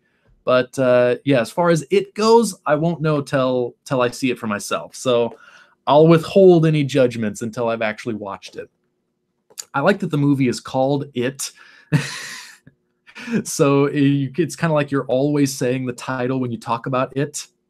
That's fun, isn't it? Isn't it? Oh, what else was I going to say? Oh, I mentioned Get Out. That's right. That came back to theaters. That they're the local theaters right now are playing Get Out again, and I saw that one on Blu-ray. I didn't see it in theaters. I think I'm going to go out and see Get Out in a theater. That seems like it'd be a fun one to see with a crowd. I think especially when you're talking about like jump scare kinds of movies, they're always like, when you watch them at home by yourself, it's all, every time you see a jump scare, it's always like, oh, come on, geez. But when you see them in a theater, and I've experienced this, seeing horror films in theaters, those moments actually work. I mean, they can be overdone. There are a lot of movies now that are just overkill with those kinds of jump scares. But when you're careful about how you divvy them out and you put them in specific moments and you don't overdo it, like, they work, man. When you're in a crowd and you're in a theater, like, they work. It's fun, you know, to see a couple dozen people all leap out of their seats at the same time. They work. They have their place, you know. Like any technique, they're not necessarily good or bad. It's all in how you use it. That's my take on it. Let's see. Vaishnan. Are we talking about It? I think this is in reference to It. If I read the book before watching the movie, my movie experience is ruined, as I have built my expectations and biases of how the book should be adapted. I think you're dead on there. You're absolutely dead on. When you read the book first, yeah, I think you develop a very specific idea of what the movie should be like. And unless some kind of miracle has occurred and they're able to, you know, pull your imagination out of your head and put it up there on screen, that's never going to happen. You know, the movie is never going to be exactly what you picture in your head. So yeah, I think it's smart to either not read the book before the movie, you know, if you want to experience the movie on its own terms, or you just have to, as much as possible, just kind of let that go and realize kind of like, okay, the thing I was picturing, that's not going to be the film. I just have to approach this thing on its own terms and just try to forget that as much as possible, which is difficult. That is admittedly very difficult. But yeah, if you haven't read It, I would say, yeah, you're probably better off just seeing the movie. And if you want to read the book, read it afterwards, which in that case, you know, it's kind of interesting because the book always goes more in depth than a movie ever can. So it's kind of like you get the story. It's like, oh, okay, that's the essential elements. Now I can read the book and get all the other stuff, the backstory and the additional details and side plots, and just kind of expand the world in my head, you know, building off of the movie. that's how I've often done it. But in recent years, I've become kind of more of an enthusiastic reader. So I've started reading books before I see the movies. It's a totally different experience when you read the book, then see the movie, as I've discovered. I used to hate it when people say the book was so much better. I'm like, film is a different art form. Film is not like literature. You can't compare the two. But now that I've started doing that, I realize it's true.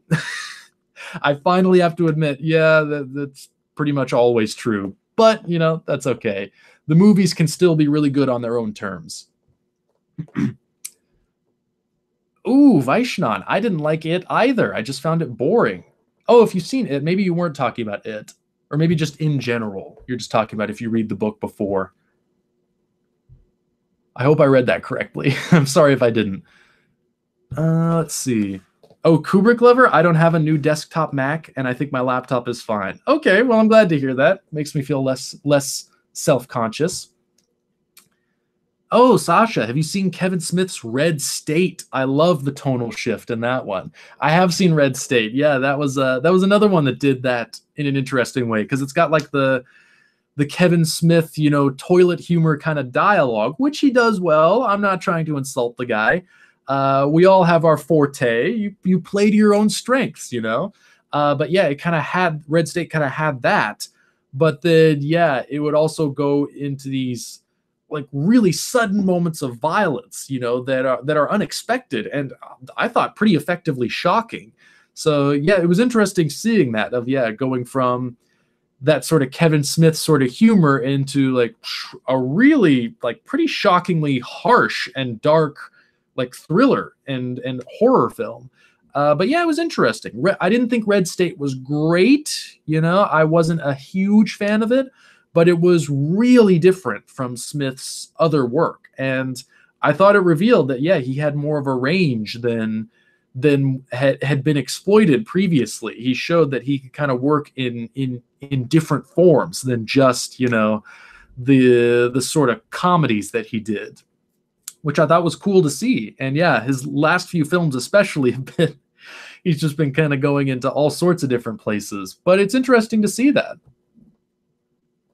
I think, Felix and we talked about Tusk, which, was another really interesting one to watch. Again, Tusk, I wasn't crazy about it. It didn't entirely work for me, but I was surprised how well it did work for what it was. I was not expecting it to be just as good as it was, like as well written, as well acted, and as well directed as it was. Like, just for how crazy the premise is, the fact that it works at all is sort of miraculous. So I got to give him credit for that. Oh, Zach Hayes. I finally got around to watching Paris, Texas, one of my favorites. And I loved it. Way better than I thought it was going to be. I'll probably be watching Badlands and Blood Simple here soon as well. All very good choices. Yeah, I've long been a fan of Paris, Texas. Love, love, love that movie. So beautiful and heartbreaking. It's one of those movies that, for me, like every single aspect of it is as good as it could possibly be. The screenplay is phenomenal. The direction is phenomenal. The cinematography by Robbie Mueller is beautiful.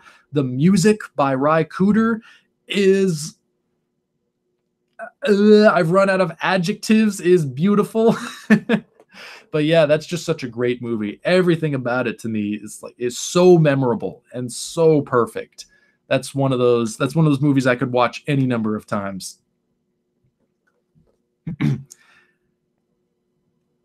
Kubrick lover.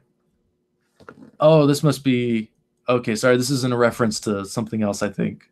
Yeah, Sasha. It's not for me. I'm sorry. Let's move on. Oh, Sasha, have you seen the HBO series The Leftovers? So, with 5 O's for emphasis, underrated. I think it's right up there with True Detective, which I haven't even seen True Detective, damn it.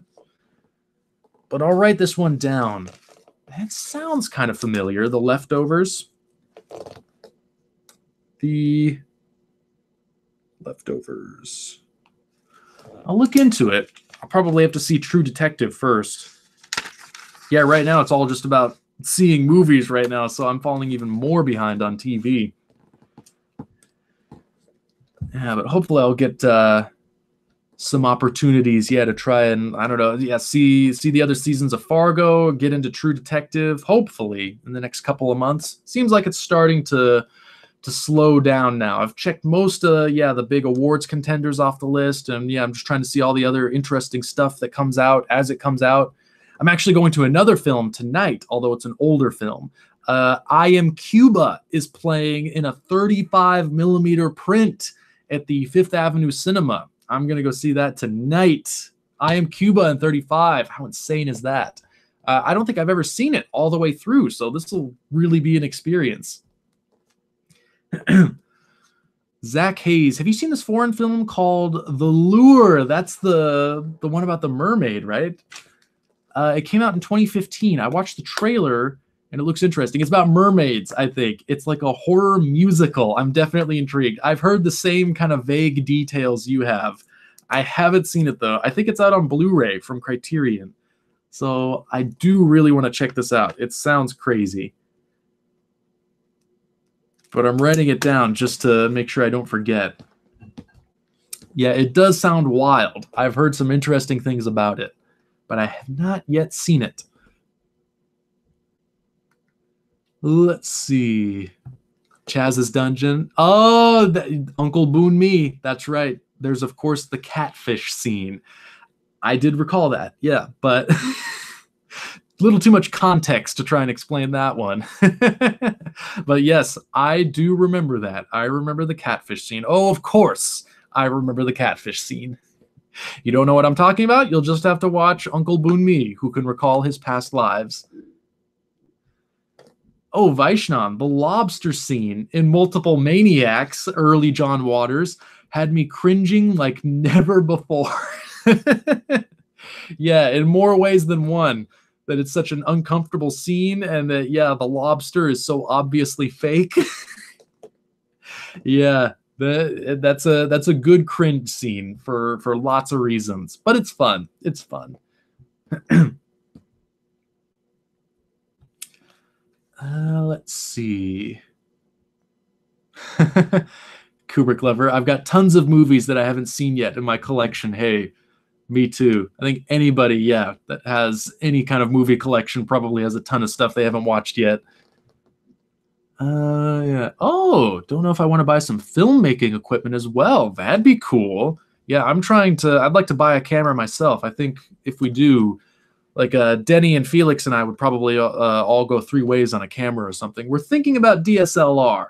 Seems like that'd be kind of a handy thing to have. Like, it's versatile and it's user-friendly and it's fairly, cheap and easy. So that might be the first step. We did actually get some 8mm cameras at an auction for fairly cheap. And they hold up. I mean, film equipment, that stuff's built to last, It's not like digital where a year passes and suddenly it's out of date. Like, you can still use cameras from 100 years ago and they're going to be in perfect working order. You just put new film in them and there you go. Even if it's hand cranked. Tony Scott shot on hand cranked cameras from the late 19th century and they work perfectly. So film equipment, it doesn't really tend to break down. You can still, buy all that stuff and it'll still work just fine. But we're hoping to get our hands on some reels or some magazines. It's a little Bell and Howell, like a handheld 8mm. We're hoping to get some magazines to load in there. And there's actually a film developing place nearby where, not only do they develop the film, they also scan it and digitize it for you so you can edit in Final Cut. I don't know if they do negative cutting. I have to look into that. But it's like $20 for however many feet of film. So we're thinking about, putting a project together to shoot on Super 8. That'd be a lot of fun. Oh, Zach Hayes. Malik has some new documentary as well, but I forgot what it's called. Voyage of Time. I don't know if that's the one you're talking about, but I think you're referring to Voyage of Time, which I have not seen that one. I totally forgot about that one. I think it played in IMAX, but I never got to see it. I don't know if it's coming out on Blu-ray or what. I don't really know anything about that one. I'd like to see that one though. I think it's made from all the special effects stuff, and yeah, kind of all the extra footage from Tree of Life. He kind of did a documentary, yeah, I guess about the birth of the universe or something. That's what I understand it to be about. But yeah, I'd like to see it. I'd definitely like to check it out. Kubrick lover. I remember I watched Texas Chainsaw Massacre the beginning, and I thought it was enjoyable. Not great, but good. My review is on letterboxd.com. Oh, do I follow you on Letterboxd? I'll have to check that out. Hey, whatever you enjoy, you got to be honest to that, right? Even if you're embarrassed by it. Like, for me, I guess it'd be something like, like video game movies. I have to admit, I played a lot of video games when I was younger, and I have to admit, even today, when I see, yeah, the video game movies, I still get enjoyment out of them. I still do really like them. I still love the hell out of Super Mario Brothers, the movie, and Double Dragon, and the Street Fighter movie, and The Wizard. Those are still ones I like. I can still watch those to this day and get a kick out of them. And I'm sort of embarrassed by that, but I'm becoming less embarrassed as time goes on, and I'm just trying to, yeah, be honest, that those movies for me, yeah, I enjoy them just as much as a Stanley Kubrick film or a Paul Thomas Anderson film. It's all subjective. It's all subjective. But yeah, you got to embrace that stuff. Don't push it away. Let it in. Enjoy the stuff you enjoy. Let's see. Whoops. Jump me ahead again.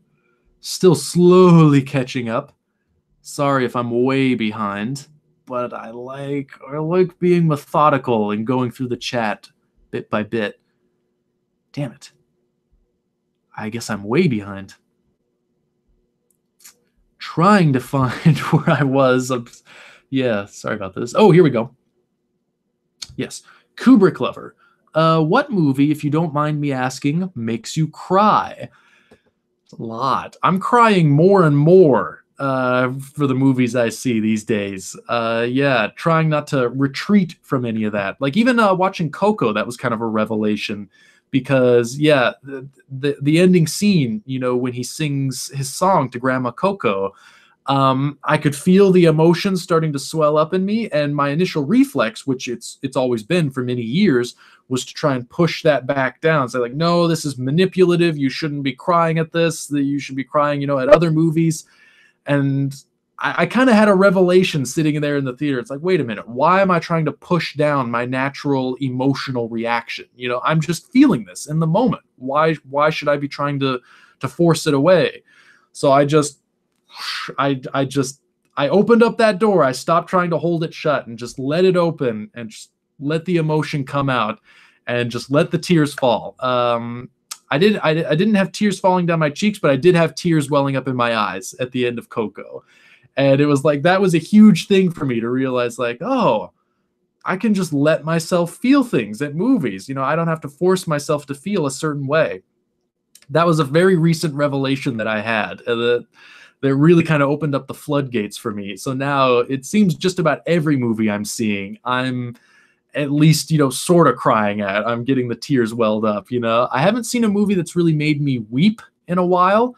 I think the last one was probably Arrival, the Denis Villeneuve movie, the sci-fi film. That's one. I even watched it on Hulu, a couple weeks ago. And it wasn't even one that I'd seen it like 2-3 times. And I just saw it on Hulu and I was working on stuff. So I was like, I'll just put that on, give Arrival a couple of bucks, for the streaming hit.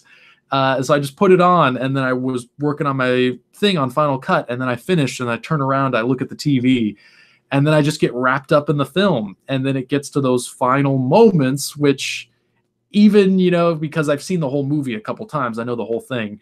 Even, yeah, just seeing those final moments out of context, just those, I don't want to spoil anything for anyone who's never seen Arrival, but yeah, those final decisions that the character makes and the way it jumps back and forth through time like that, I found myself still crying, even then, where I edit a video and like, oh, thank God that's done. And I turn around and I see the ending to Arrival, and it's just like, oh, it's a trigger. It just never fails to make me cry. But yeah, most everything I've been seeing has been doing something to me. Lady Bird, a lot of tears in that one. I found the tears welling up at Lady Bird. Let's see. Phantom Thread was a little too dark to cry at.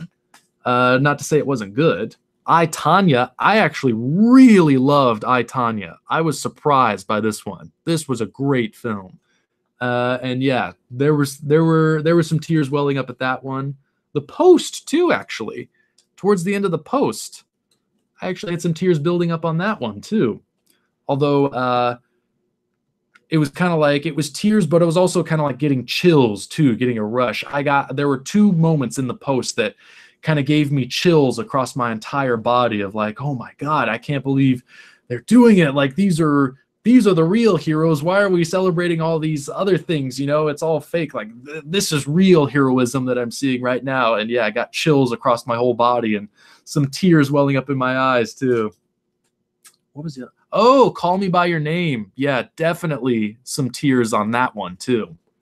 So yeah, it doesn't take much to make me cry anymore, which I'm glad. I like that I'm able to say that because I like crying during movies. I like having an emotional engagement. To me, that's what movies should be all about. You know, it shouldn't be all about theory and stuff like that. That's part of it. There's nothing wrong with that. And I enjoy that just as much. But first and foremost, you know, I want to have an emotional reaction. I want to laugh. I want to cry. You know, I want to be engaged. I want to be moved. So yeah, I'm glad that I'm less self-conscious about that and less trying to control. I've given up trying to control the way I feel watching a movie because of, you know, my perceptions on it or my judgments on it. And I'm just letting myself feel whatever I feel. It's nice. It's really nice. But yeah, Breaking the Waves, yeah, is definitely one that never fails to make me cry. Arrival is one I just added to the list. And I'm sure there are a couple of others. I'd have to think about it a little bit, but those are two that come to mind. I know Paris, Texas has made me cry a couple of times. Those two monologues that Nastassja Kinski and Harry Dean Stanton have at the end. Yeah, that's pretty much guaranteed tears right there. So yeah, there's a lot of films, Let's see. Vaishnav, is Filmstruck and MoviePass available in Canada? I actually don't know. I'd have to look into that. Yeah, I don't have a Filmstruck subscription, so I don't know. But MoviePass I do have. I don't know what territories that's available in. So I'm sorry I can't help you there. Hopefully someone in the chat will be able to help you out with that. Oh, Sasha, what you said about Malick, no script, no structure, improvising, also applies to Mike Lee, too. To a certain extent, yeah, I think definitely. I don't think Mike Lee tends to work, really with a script on set. And yeah, there's a lot of improv. But as far as no structure, I don't think that applies to Mike Lee, at least from what I've read. I think there is a lot of structure. Like Malick is somebody that'll just kind of like show up on set and just give the actors a note card, you know, like just with a quote on it, you know, from the Bible or something. And he'll say like, here, this is your motivation for the scene. And then he'll just start rolling the cameras and that's it. And that's all the prep you do for, you know, your appearance in a Terrence Malick movie. But with Mike Lee, there's a lot of preparation. You know, he'll spend like months, sometimes years, you know, with the actors beforehand, building the character and, you know, creating the backstory and putting in all the detail. Like there's a lot of preparation and a lot of work that goes into, you know, kind of creating the characters and creating the environment and creating the world and figuring out the tone and everything. And then he starts shooting the movie. And then, yeah, even then, there's a lot of improv. There's a lot of, discovering things in the moment. But I think there is a structure to it. Not a conventional structure, but I think Mike Lee is very methodical and works with a specific kind of structure to allow himself, to do that kind of improv and to have that kind of looseness in the way he's filming the movie. But I think there is a structure to it. His own unique kind of structure, but I think there is a structure. Whereas Malick, I think, is different in the way that he's working completely without any of that. No safety net. He's just, let's just show up and see what happens, you know? Kubrick lover, have you seen Mike Leigh's Naked? Yes, have seen that one. Blu-ray back there somewhere. Great. Secrets and Lies, have not seen. Vera Drake, great. And Mr. Turner, which I was kind of lukewarm on. Great performances, as always, in Mike Leigh, but I don't know. Mr. Turner kind of dragged for me. You know, I didn't quite get as engaged with Mr. Turner as I did with Vera Drake or Naked or my favorite of his, Happy Go Lucky, with Sally Hawkins from Shape of Water. Yeah, I've loved Sally Hawkins ever since I saw her in Happy Go Lucky back in like 2008, I think that was, but she's unbelievable in Happy Go Lucky. That's actually one of my favorite movies. I love Happy Go Lucky. It's my favorite Mike Leigh film and just one of my favorite films of all time, period. Oh, Chaz's Dungeon. I did tear up at Coco. Aha! Although the very end was what I didn't like. I'm trying to think of the very end. All I remember is kind of like an epilogue where they're just kind of wrapping everything up at the very end. I'm sorry if I don't know exactly what you're referring to, and I know it can be frustrating, you know, if you don't want to spoil it for anyone else. So yeah, I'm not sure what you mean by the very end, but yeah, of course, that's fair enough. Oh, Kubrick lover, I was moved too at the end of Coco. Hey, there you go. But yeah, I'm sorry, Chaz's Dungeon. Yeah, if I don't know exactly what you're referring to there. Maybe you can post another comment to try and clarify. But yeah, that can be a tricky thing if you don't want to spoil it for anyone. So yeah, I'm sorry about that. Vaishnav, I remember being frustrated with Naked, but still liking it too in some weird way. Yeah, Naked's a challenging one. There's not really anyone likable in that movie, and that can be a tricky thing to approach, you know, when you're making a movie where the characters aren't likable. Yeah, that can be difficult. You can easily lose your audience, but yeah, I don't know. For me, I guess there's too much of a fixation, you know, that with every movie the characters have to be likable or sympathetic. I don't think that's necessarily true, and I think certainly a movie like Naked proves that, where the characters do horrible things, and there are times, yeah, where even the main character, you absolutely hate him, but he's fascinating nonetheless. You know, he's still somebody you can't. David Thewlis's performance, you know, the character is so well written, and Thewlis's performance is so magnetic that you kind of find yourself, you can't help but watch him and listen to what he says next and watch what he does next. So he's a fascinating character, and I think a complex character, a human character that you still struggle to figure out. You know, even if you don't like him, it's still kind of like you sense a depth there. You sense a humanity. You sense that there's kind of a pain driving his anger and his violence, and you get kind of wrapped up in that. At least I did. But yeah, that can be a tricky thing. But, you know, I'm definitely a believer that, you know, if you make a movie, you don't necessarily have to make your characters likable. Sometimes you do, if that's the form you're working in, but if not, I mean, hey, yeah, why not? You don't make your characters as unlikable as you can. See how far you can push it. I think Naked, yeah, is definitely a movie that tries to see how far it can push that. Yeah, which is interesting. Sasha, seen all those Mike Leigh movies except Vera Drake. I did fall asleep during that. But it's not a reflection on the film. I was tired. Mike Leigh can be like that though. If you're not with there, he's one of those directors like Tarkovsky or somebody like that. He's got a very specific tone, a very specific form that he works in. And if you're not in the right mindset for it, if you're not quite there, then yeah, you can easily fall asleep. I've fallen asleep to Tarkovsky. I've fallen asleep to Mike Leigh. Doesn't mean they're bad filmmakers. It just means like I wasn't quite with it on that day.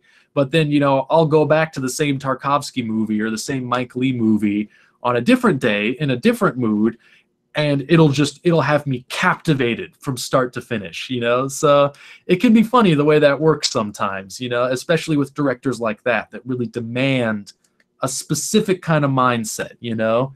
You're not always going to be there, but when you are, it's like, wow. Zach Hayes, have any of you guys paid attention to the Oscars? Get Out, Dunkirk, The Darkest Hour, The Post, Lady Bird, Three Billboards, Shape of Water, Phantom Thread, Call Me by Your Name, Best Picture. I think I've seen all of those. Get Out, yeah, I haven't seen that one in theaters, but it's come back. Dunkirk, too, they're both coming back to theaters, so I want to try and catch both of those in a theater, to get that experience. Oh, Darkest Hour, I have not seen. I think that's the only one. But yeah, Post, just saw it earlier today. Lady Bird, Three Billboards, Shape of Water, Phantom Thread, Call Me by Your Name. Yeah, I think I've knocked everything off that list. I just need to maybe see Darkest Hour next week. Try to set aside a day for that. And yeah, Get Out and Dunkirk as well, just for the theatrical experience. I'm disappointed I missed Dunkirk in 70mm. I would have liked to have seen that. But even just seeing it on a theater screen, I would love to witness that, because that movie, it paints with such an epic canvas. I'd love to see that on a theater screen.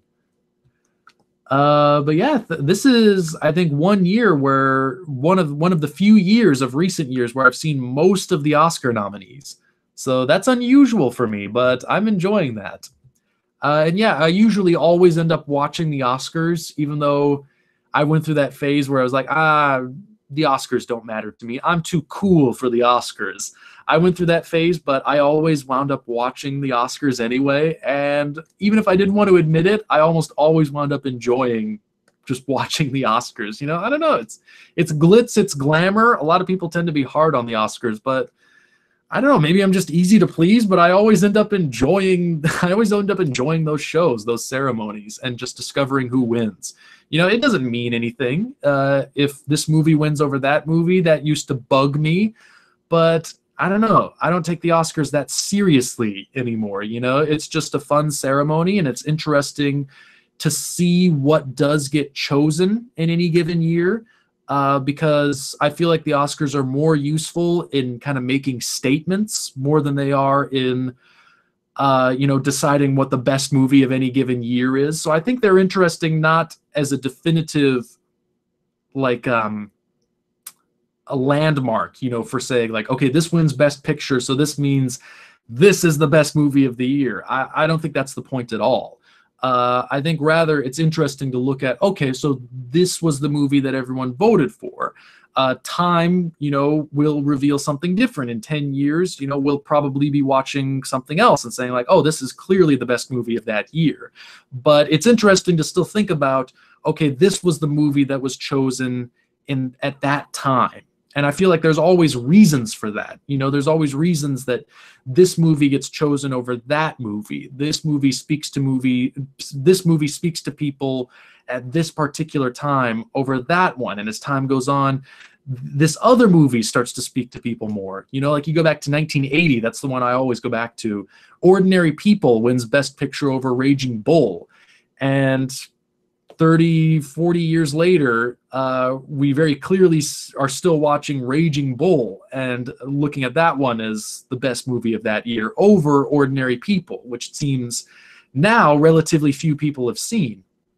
But at the time, Ordinary People, was the one that spoke to people and they voted for. And so, it doesn't mean it's a better movie. It just, there's a reason, that certain movies win over other movies. I just think it's interesting to think about and to discuss. I don't think the Oscars should be taken that seriously, but as a topic of discussion, I think they're always fun, they're always interesting, and it's always a revealing thing to think about. The movies that get the attention in any given year, and there's always reasons for that. Like the Best Director nominees this year are really interesting. Jordan Peele getting a nod for Get Out. That's really unexpected. And yeah, I think for what that movie is, for what it says at the time that it's saying it, it's kind of, because, just looked at purely mechanically, Get Out is a really good thriller, but, it wasn't my favorite horror film from last year. I thought It Comes at Night was a lot better. I personally enjoyed that one a lot more. But Get Out says something very specific for these times.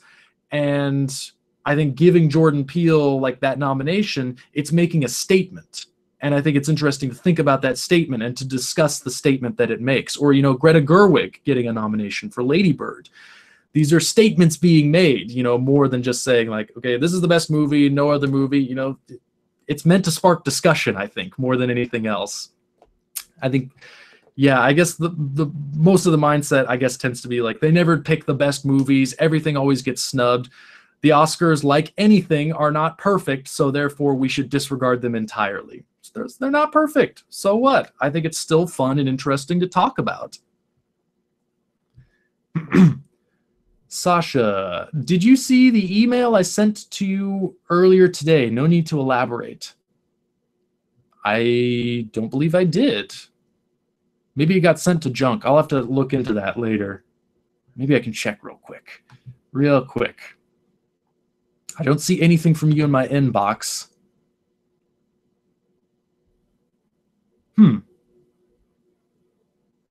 I don't think I've gotten it. If you sent me an email.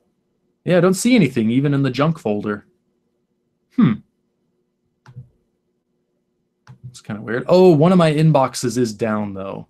I might need to fix that. Yeah, so I haven't gotten anything as of yet, but I'll try and figure out what went wrong there. Kubrick lovers. Some people aren't too impressed by Dunkirk, as I see on Letterboxd. I think I have reached the same conclusions as well. It reminds me of The Thin Red Line, and maybe didn't have a focused plot or three-dimensional characters. I guess that's my take. Yeah, Dunkirk, yeah, I read a lot of those reviews too, or I didn't really read them, but yeah, I kind of saw some of those comments and stuff that, yeah, not everyone's too big a fan of Dunkirk, which is fine. But I kind of went into it not really, because I'd seen it kind of it had kind of gotten a lukewarm reception. So I wasn't sure what to expect when I watched it. But I got to say, I was pretty deeply impressed. I was really impressed. I liked it quite a bit. And yeah, I guess these are common criticisms that, yeah, it doesn't have a focused plot, doesn't really have three-dimensional characters. For me, that wasn't really a negative. I think that was the choice that Chris Nolan made, that he just wanted to make it about the immediate moment-to-moment progression of that situation. He just wanted to immerse you in just the moment-to-moment progression, that you're just you're an anonymous soldier with all these anonymous soldiers just trying to survive, you know? There's almost no setup. There's almost no character development. It just kind of throws you in the middle of all the confusion with all those guys, and it just kind of leaves you to kind of figure everything out for yourself. You gotta play catch up when it starts, because there's no setup. You gotta kind of figure out who everyone is, what they're doing, where they are in relation to each other, and I liked that. I really liked that. I had a lot of fun, yeah, when it started, just realizing, oh, okay, this is how it starts. We don't learn who any of these guys are. We don't learn where we are, or we kind of get a little bit of a title card at the beginning, but it's just like, boom, here you go. Now we're going. So you got to catch up. I really like that. That pulled me in immediately of like, oh, okay, so this is how we're going to do it. And yeah, the movie I thought was really well made. The direction, the sound design, and yeah, the set pieces, I thought were all so well done, and the movie progressed with enough suspense and tension and yeah, just immediacy to really hook me and engage me, so that yeah, even though it didn't have essentially any character development or any setup or any, you know, like careful plot progression or any of those conventional sorts of tools, I didn't notice their absence. I still got invested just for that the unconventional way that movie approached, you know, the war genre. I thought it was something not like anything I'd ever seen before, and really well done, you know, for being so unconventional. I thought it really worked. You know, I obviously can't speak for everybody, and yeah, not everyone's going to like the way Chris Nolan chose to tackle that story, but for me, I really liked it. It really worked for me. I don't need a lot of setup or character development. If the movie, you know, works on its own terms, then I'm going to go with it, you know? But I guess, yeah, for a lot of other people, they're going to be thinking the whole time, like, well, I want to know more about these people. I want to know more about these characters. I want more context to what's happening right now. And that's fine. But for me, you know, Dunkirk was just an immediate moment-to-moment experience.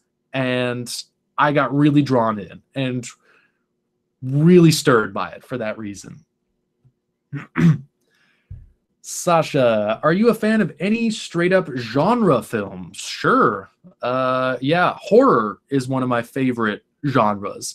So yeah, any just like straight-up genre horror film, I'll probably get into. I just recently rewatched The Witch from a couple years ago, which is, yeah, just a straight-up, yeah, psychological, supernatural sort of horror movie. And what a great movie it is for that reason. And yeah, It Follows, yeah, kind of doing, again, straight up horror, as well as it can be done. Trying to think what else. Horror is kind of what I'm most drawn to as far as like straight up genre. Yeah, I guess there's also film noir. I'm not as big on film noir. I don't know, musicals. I'm not a big musical fan either. I'm sure there's more. It just, yeah, when I do these streams, you know, I'm just trying to keep the momentum going and think about 10 different questions at once. So yeah, I'm not at the top of my game when I do these. I'm sure, yeah, every time I stop a stream, just tons of stuff starts popping into my head. But yeah, I guess as far as straight up genre goes, what immediately, yeah, occurs to me is horror movies. And yeah, even if something is just, you know, a straightforward horror film, I don't know, most of the time I'm going to be able to get into that one way or the other. I don't know. Maybe that's not true because I've also seen some pretty bad horror films. But if it's well done, you know, I'm going to get into it. Like It Comes at Night, for instance. I loved that movie. That, for me, was one of the best movies of 2017. And it's got like a 2-star, 2.5-star average on Amazon. And it's streaming on Amazon Prime. People just don't really seem to like it. I don't really get why. I thought it was so great. And sci-fi too. I'm a big fan of sci-fi. My favorite from last year, my favorite of 2017 was Blade Runner. And that's, yeah, straight up sci-fi. For me, the way it should be done, you know, where it's all about ideas and themes and not so much, you know, about action or alien invasions or anything like that. I can enjoy that if it's well done, but you know, when I watch sci-fi, I want to see stuff like 2001. I want to see stuff like Blade Runner, you know, so that was Blade Runner 2049 was the perfect movie for me. I eat that shit up. It's tailor-made for my sensibility. Justin Peterson, how come you stopped your series of Kubrick reviews? Oh my God. Saw you stopped with Dr. Strangelove. Yeah, God, that was a while ago. Oh boy, I'm sure most of those are pretty embarrassing now. I think I was doing that with a friend of mine, Brett, who did Brettflix, his own YouTube channel, which I think he's kind of stopped doing, which is too bad. You know, I wish he would do more stuff. He loves movies just as much as I do, but yeah, I don't know. It's easy to get discouraged, you know, when you're trying to put your own stuff out there. I've definitely been there. But yeah, he and I were kind of going through all of Kubrick's filmography for a while there. And yeah, we got up to Dr. Strangelove, and I think, I don't know, just what usually happens with these things is you just lose interest in it. You know, you get focused on other stuff. And then, yeah, you say like, okay, I guess we'll do 2001 on this day. And then, yeah, you don't hear from the other person. And then you're just like, I've got other stuff I need to do anyway. And then just everyone ends up forgetting about it, you know? There wasn't really a specific reason. It's just like we didn't really work up enough motivation to continue with it, which, yeah, is too bad. I wish we'd, yeah, gone through all of Kubrick. I bought a couple books to prepare, which I think I read some information like from the books and a few of those.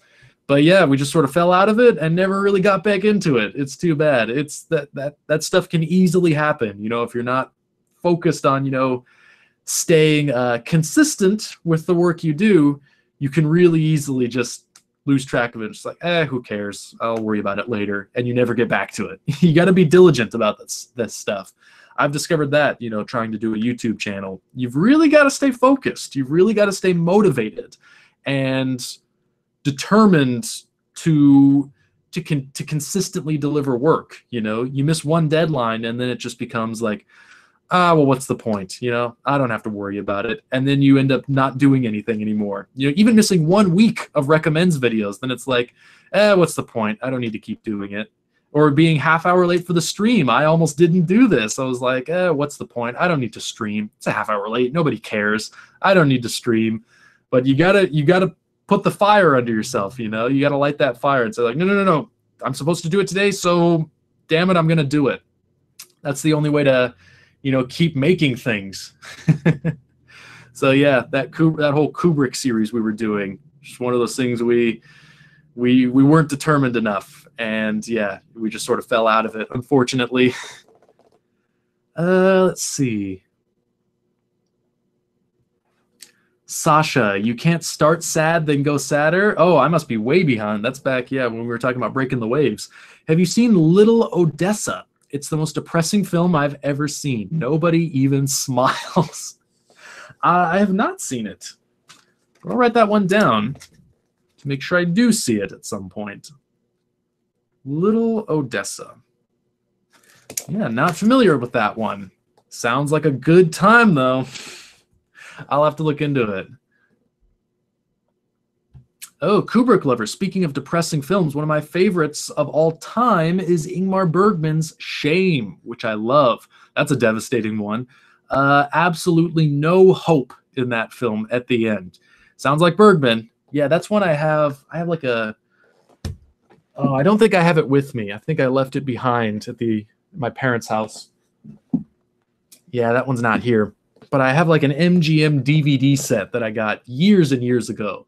And it has like Hour of the Wolf and Persona before it was a Criterion title, and Shame and Passion of Anna. I think there's one other in there too. But yeah, I saw Shame. I watched the DVD for Shame years and years ago. It's been so long since I've seen it. I'd like to watch it again. But yeah, I remember that one being pretty devastating. Yeah, I think it ends like Children of Men, doesn't it? Only without hope.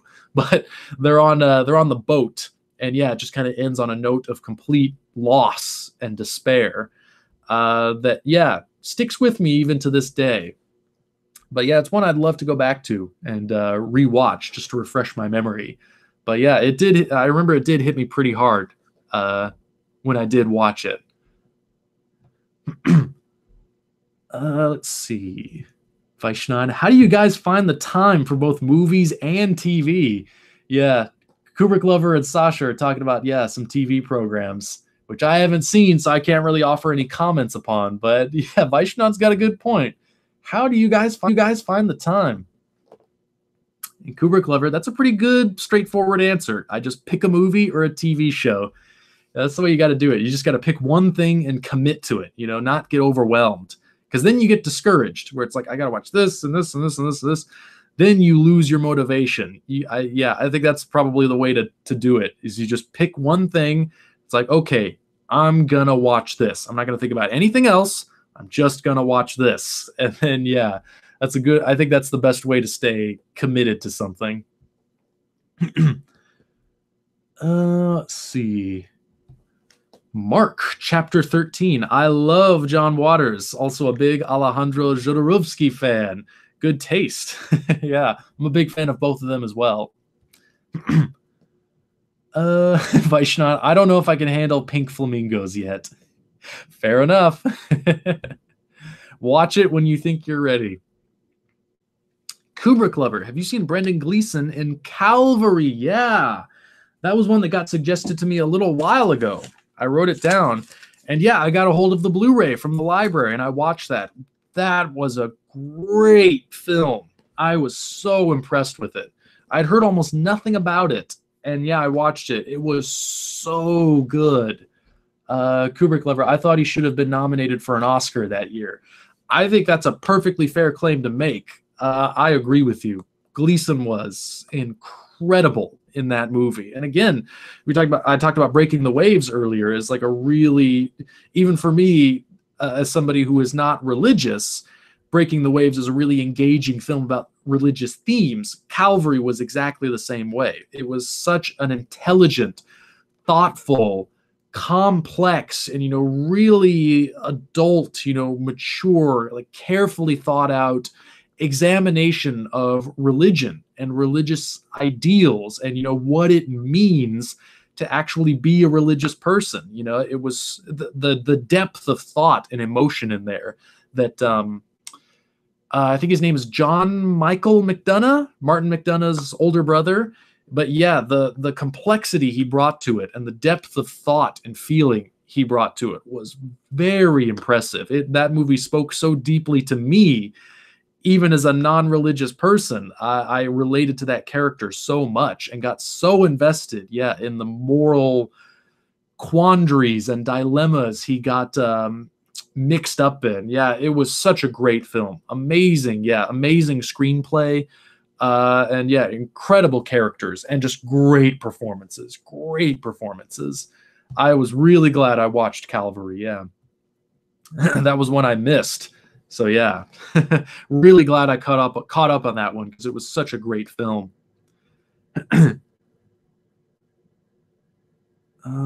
Sasha, I heard that has animal cruelty with dogs, Calvary, which made me not want to see it. There is a dog that dies, but I don't remember it ever being shown on camera. He just kind of discovers that the dog has died. So, and as far as I'm aware, that's the only thing I remember in that regards. So, I don't know if you still want to watch it, even for that, but from what I recall, you don't see any violence committed against animals on screen. So I don't know if that makes a difference, but from my memory, I don't recall anything on screen. If that helps you make a decision of whether or not you're going to see that particular movie. Chaz's Dungeon. How do you watch Pink Flamingos? I'd say just get ready for a lot of dialogue. That's the thing nobody ever really seems to mention very often about that movie, is it's very talky. Everybody remembers the visceral content. Everybody remembers the talking anus and what is it called? Coprophagia, when you consume excrement. Everybody remembers that. And bestiality. It's an extreme film, not for everyone. But everyone remembers those things. But when I watched it, the thing that struck me was just how much talking there was. There are just scene after scene of dialogue. And the first time watching it, I wasn't prepared for it. So I was like, when do we get to the crazy shit? Why is everyone just talking and talking and talking? So I think you got to be ready for that. In the movie is going to be very dialogue heavy, and you got to be willing, to actually listen and not just constantly brace yourself, for some gross sight to be confronted with. There are large sections, where it's all just about, Waters kind of expressing his wild point of view or just his crazy comic campy ideas, through all of these dialogue scenes. And now when I watch the movie, I can appreciate that and get into that, the ideas being expressed of just all the things that John Waters consumes and is obsessed with, and just, that just constantly come out in his work, in addition to the crazy visceral content that movie holds. But that would be my word of advice. If you've never seen Pink Flamingos, get ready for a lot of dialogue and be willing to, appreciate the comedy of the dialogue as much as the confrontational nature of the imagery. Kubrick Lover. Also, have you seen a Saudi Arabian film called, Wajda? Directed by a female director. At least at one time. Oh, the movie was banned in Saudi Arabia? Interesting. I've heard of this. I've heard of this movie. I've never seen it, though. I'm going to write it down, though. I'm sure the DVD is available at the library, so I'll have to get it from there. But I know I've seen that title before, but I've never seen the film. This is a good point to bring up, Vaishnan. Watching movies like Salo and Pink Flamingos is hard for me because I don't know how I'm going to explain it to my parents if they walk in. I have many memories of such experiences. Yeah, of streaming like Antichrist on Netflix when that was available. I remember that was a huge thing when I saw Antichrist had been added to Netflix streaming. And yeah, I was still living with my parents at the time. It was like, oh, do I want to watch this? Do I want to risk, my dad walking in? Because he was very strict, like, especially horror films and, extreme kinds of films like that. He did not like any of that. That was forbidden, absolutely forbidden in his household. So I always had to sneak horror movies into my watching schedule, even stuff like Dracula from the 30s. He grew up in a very religious household. He firmly believed, at least at the time, that kind of stuff was evil, that it literally was, the devil incarnate, because that's what he grew up believing in his household. And so he took a very firm stance on that kind of stuff. Absolutely not. So, stuff like Netflix Instant was a godsend to me because I could start streaming all these movies that I wasn't allowed to get. And see them that way. So that was always a lot of fun, staying up to like 1 a.m. My parents had gone to bed and like, okay, I'm going to watch Antichrist now, or I'm trying to remember what else. I'm going to watch John Carpenter's The Thing. I'm going to watch Eraserhead. That was kind of how I had to see all of those films, was in secret, It's always exciting when you get to do that. I'm not supposed to be watching this, but I'm going to watch it anyway. That adds an extra layer of intrigue to the experience, So, I guess, I remember watching Salo in that way, hoping my parents wouldn't walk in and discover what I was watching. In the Realm of the Senses, same exact thing. So, I don't know. If you're going to get a hold of them somehow, I just say be careful. Maybe, pick a school night where you don't mind being tired the next day. You got to try and figure out how to sneak them in. Oh, Mark chapter 13, Bad Boy Bubby. I've heard about this one. I've heard a lot about that one, but I have not seen it. My brother's seen it. They actually had a screening of it here in Portland, and he saw it, but I wasn't here for that.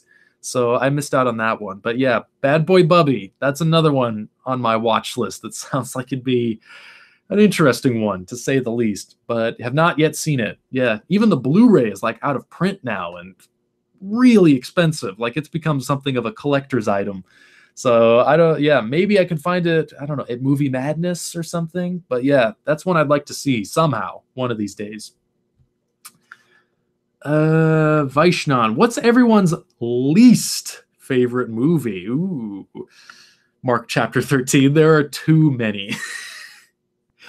I can't speak for everyone in the chat. We might see some interesting picks, but gosh, that's a tough one for me. Some of the worst movies I think I've ever seen. I think I've mentioned all of these before, so sorry if I'm repeating myself, but definitely the worst movies I've ever seen that pop immediately into my mind. The A-Team movie that came out a couple years ago. Olympus Has Fallen with Gerard Butler. And Baby's Day Out. This horrible, horrible film that John Hughes wrote the screenplay for. Probably his lowest moment. I know some people like that movie. I've heard, even on these live streams, I remember somebody saying that was a really popular movie where they lived and that audiences really enjoyed it. And I don't want to step on that. I don't want to tell anyone what to think or what to feel. These are just my opinions. But for me, Baby's Day Out was atrocious. It was, it should almost be punishable by law that film was ever made. I hated it, but I don't want to speak for everyone. But man, I hated that movie. So those are a few of my picks. I'll see what anyone else says in the chat if it comes up. Let's see. Maddie Stevenson Bishop. Have you seen World on a Wire? Yeah, I've actually talked about that one earlier in the stream, but I've seen that one a couple times. But yeah, I like it. It's not my favorite Fassbender, and yeah, it's got some moments where it drags in there, but it's a really interesting one. Yeah, kind of touching on a lot of the themes of reality and perception that were kind of popularized by The Matrix. But yeah, so much earlier. It was a movie that, yeah, and a lot of its concepts was pretty far ahead of its time. It's pretty interesting to see a movie from the 70s dealing with a lot of those, yeah, technological issues that I think now we're confronting the reality of it. So it's interesting, yeah, to see an early imagining of that, asking those kinds of questions. But I like World on a Wire. I think it's surprisingly funny. You don't expect it to be, but I think Fassbender, yeah, was kind of having fun with that one. There are moments in it that do really make me laugh. And yeah, it deals with a lot of really fascinating ideas and issues and themes. Again, not my favorite of his, but a really interesting one nonetheless. Sasha, Bringing Out the Dead has to be the greatest cinema experience I've ever had, regardless of the actual film, which, as a side note, that's my favorite Martin Scorsese movie, Bringing Out the Dead. Seeing it in New York with a New York audience, there was so much interactivity, and that film takes place in New York too. Yeah, and Scorsese's a quintessentially New York filmmaker, so I imagine that was a blast. I've heard, yeah, New York audiences are especially vocal. So yeah, I think if you got a New York director, a New York film, and a New York audience, I could only imagine how much fun that was. Yeah, when you see the right movie with the right crowd, oh, it could be such a blast. I saw Star Trek II, The Wrath of Khan in 70 millimeter with a crowd of like 200 something die-hard Star Trek fans. And I'm a Star Trek fan, but I'm not a die-hard fan. But man, seeing Wrath of Khan with that crowd, it was so much fun. Like when Shatner makes his entrance all backlit, it's after the, what do they call it? The Kobayashi maneuver? Am I getting that right? I might not be. Again, I'm not a die-hard Star Trek fan, so I apologize. But yeah, after the whole opening, when Shatner has his entrance and he comes in from the backlight and walks into his close-up, I remember the whole theater just erupted cheers and clapping, and everyone was screaming, yeah! Like, you could just tell everyone was enjoying the hell out of themselves. And when it gets to Shatner's climactic line, when he screams, "Khan!" I remember everyone just lost their minds. That was one of the most fun experiences I've ever had in a movie theater. Everyone was into it. Like, oh man, they practically brought the house down with the cheering on, the Khan line. That was so great. Those kinds of experiences, yeah, they can be, oh yeah, just so great. That's why I go out to theaters, to potentially have something like that. You don't often have it, but when you do, oh man, it's so great. Like Lady Bird, when the audience has that level of engagement, it's so much fun. So much fun. Zach Hayes, when I went to go see Phantom Thread, I was surprised how full the theater was.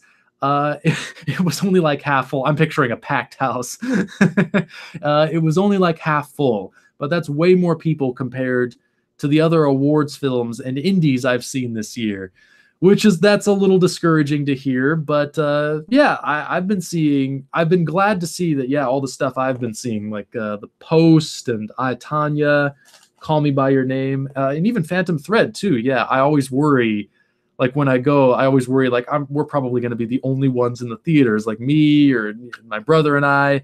I always worry that that's going to be the case, but I've been, yeah, pleasantly surprised that there's always at least a fairly decent crowd for every film I go see. Yeah, a few people in Phantom Thread, which it was interesting to hear their reactions. Yeah, I remember there was one woman in particular that was really she was reacting to the film in an interesting way, really responding to kind of like the threat that was presented by Daniel Day-Lewis's character. Like, she really caught on right away, like from the very first scene.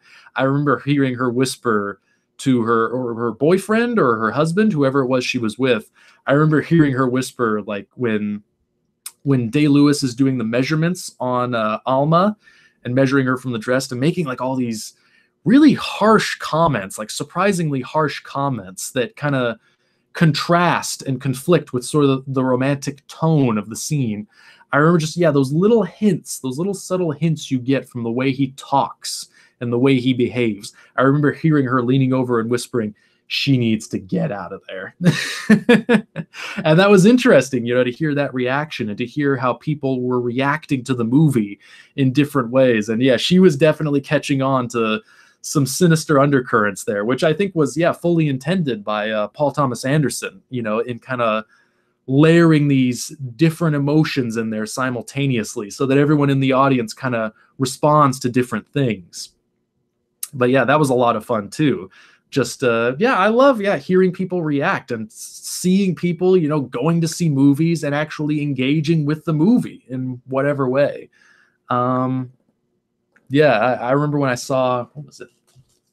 I think it was I, Tanya. I was sitting next to an older lady too, who was kind of commenting, had a running commentary throughout the whole movie, which I enjoyed. I'm sure a few years ago that would have just annoyed the hell out of me, but now I really got a kick out of it, of just hearing her, just kind of sharing her thoughts on each beat of the story. Like, I can't believe that just happened. Yeah, that was a pretty shocking twist. I'm with you. I agree. It's a lot of fun. So yeah, I'm always glad. Yeah, especially for movies like that, like Call Me by Your Name. Yeah, the more serious kinds of movies that they still draw a crowd and that, yeah, people do engage with them. That makes it, to me, that enhances the experience always. Kubrick Lover, what is the most boring film you've ever seen? Tough question. Tough question. This is maybe, I might have some controversial picks because most of the movies that I see that are really boring, I just don't remember. You know, I just immediately forget them. But boring movies that have actually stuck in my mind that I actually kind of want to give, you know, more chances to. Just going to come right out and say this. I'm not proud of this. Ingmar Bergman's Winter Light. I'm a fan of Ingmar Bergman. I think he's, yeah, one of the greatest filmmakers there ever was. He's done many movies, of which I count myself a tremendous fan. Seventh Seal, Fanny and Alexander, some of the best movies ever made. Winter Light, however, is a film that I've tried to watch on multiple occasions, and so far, at least, every single time I've tried to watch it, it has failed to engage me.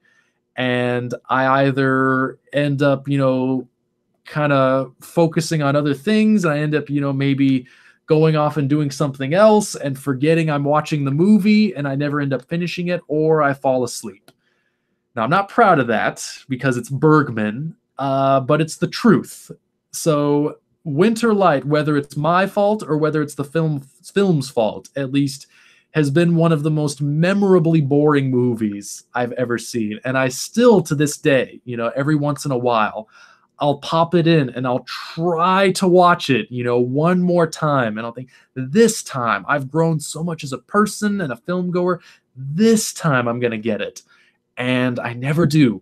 I don't know if I ever will, maybe, but it's one I keep coming back to again and again. And that I just, every time I fail to engage with. So that's either on me or maybe just, you know, for me, the movie just isn't good. I don't know what it is, but I keep trying over and over again. So in kind of a, and not just, you know, I'm sure there are many other movies I could mention where it's just like they're boring and they're shit and I never want to watch them again.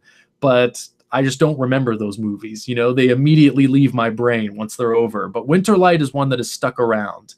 And I'd call it a boring movie, but it's one that I keep coming back to try and, like, you know, to try and engage with, because I engage with so much of Bergman's other films. I keep trying to make that connection, but it always comes off boring to me, you know? So again, I don't know if that's my fault, but I keep trying. I try over and over again. I'm sure I'll try again, in the near future. Tarkovsky's kind of similar, but I feel like with Tarkovsky, at least there have been times I've gotten it.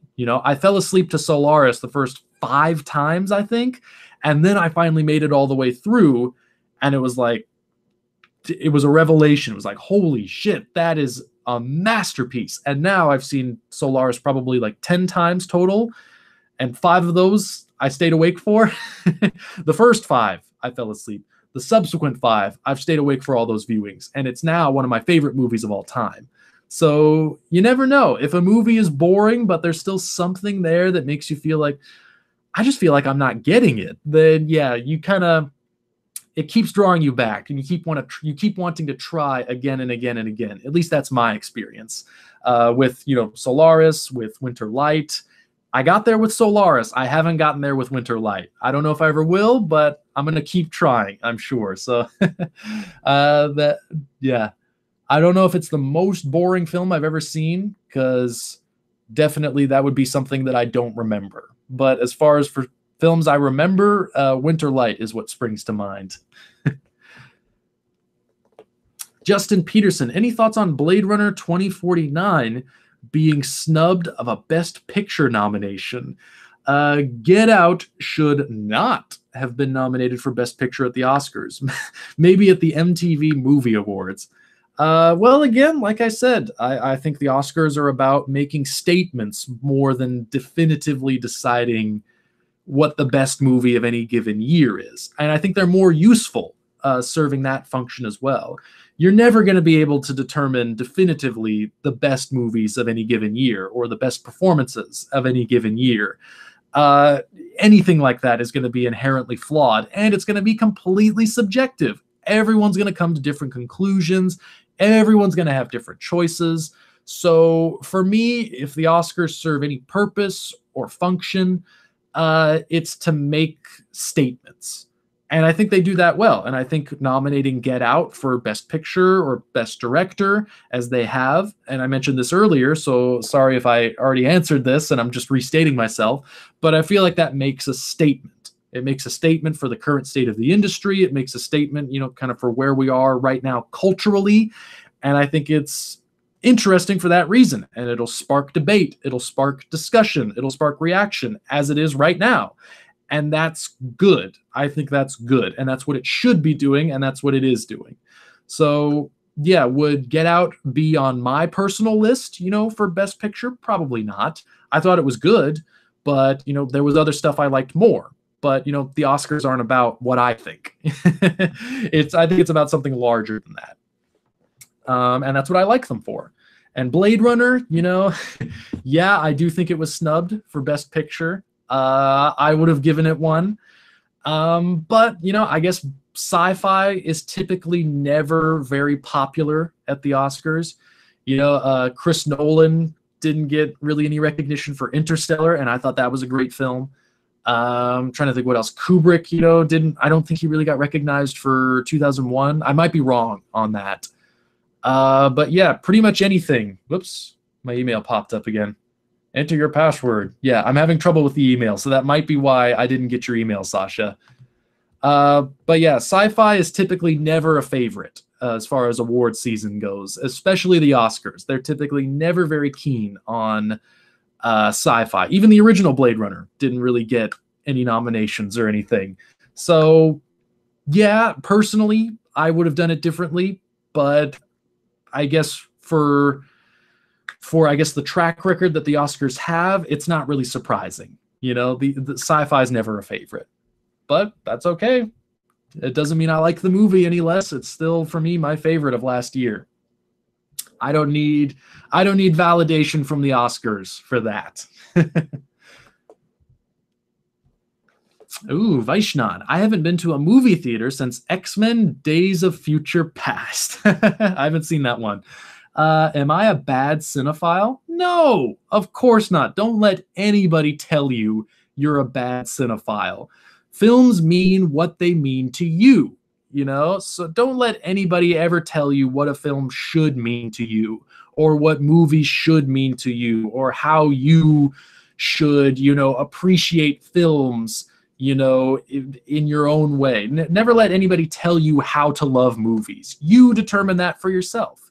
So if you don't go to theaters, okay, fine. I would suggest you do. But if you don't, that's no business of mine. That's not for me to tell you how to live your life or how to love movies. That's for you to decide for yourself. So yeah, I don't ever be self-conscious about that. Don't let anyone ever tell you, how to do things your way. Just do it your own way. Love the movies you love, hate the movies you hate, and see them the way you want to see them. I'm rediscovering a love of theaters myself. So just speaking subjectively, I would say, like, I think it does enhance the experience. I would suggest to you that, you do try to get out to the theaters more and do try to experience more films that way. But it's your choice to make. And any choice you make, it's never going to make you a good or a bad cinephile. And don't let anyone ever tell you differently. Watch movies the way you want to watch them. Nobody is ever better or worse than their peers. I think that's a silly argument. If other people want to put you down to try and make themselves feel better, don't let them do that. You don't need those people in your life. If you love movies, then just love movies the way you love them. Discover your own way. That's what I think. Let's see. Chaz's Dungeon. Like many, if Blade Runner 2049 doesn't win Best Cinematography, I won't take the Oscars seriously. I might be with you there. 2049, for me, as far as cinematography, which it does have a nomination for, it's hard to beat. And Roger Deakins hasn't won yet. Roger Deakins has never won for Best Cinematography. Can you believe that? This might be his year. I hope it's his year, but I'm trying to think what he's going up against. Is Phantom Thread nominated? I think Phantom Thread is nominated, which I wonder who they nominated, because bizarrely, Phantom Thread doesn't have a credited cinematographer. I think Paul Thomas Anderson said it was more of a collaborative effort. So they actually didn't have a cinematography credit on that one. So if it is nominated, I wonder who they'd give it to. That'll be interesting. But to me, that's the only other one that pops into my head as like the best cinematography of 2017. If Deakins doesn't take it, that'll be a blow. I really hope he wins. Oh, and Vaishnav, I hope Get Out wins. Okay, we got some dissenting opinion there. Yeah. Oh, Chaz's Dungeon. Yeah, It Comes at Night and Baby Driver were snubbed. Yeah, I'm surprised Baby Driver didn't get... I guess it did get some technical nominations, which are absolutely earned. I think, as far as editing and sound design and sound mixing, like Baby Driver's the one to beat. Like, as far as a technical... purely from a technical perspective, I don't see how anything could beat Baby Driver. That was a pretty flawlessly assembled movie. Just, as far as editing and sound goes, it's pretty amazing.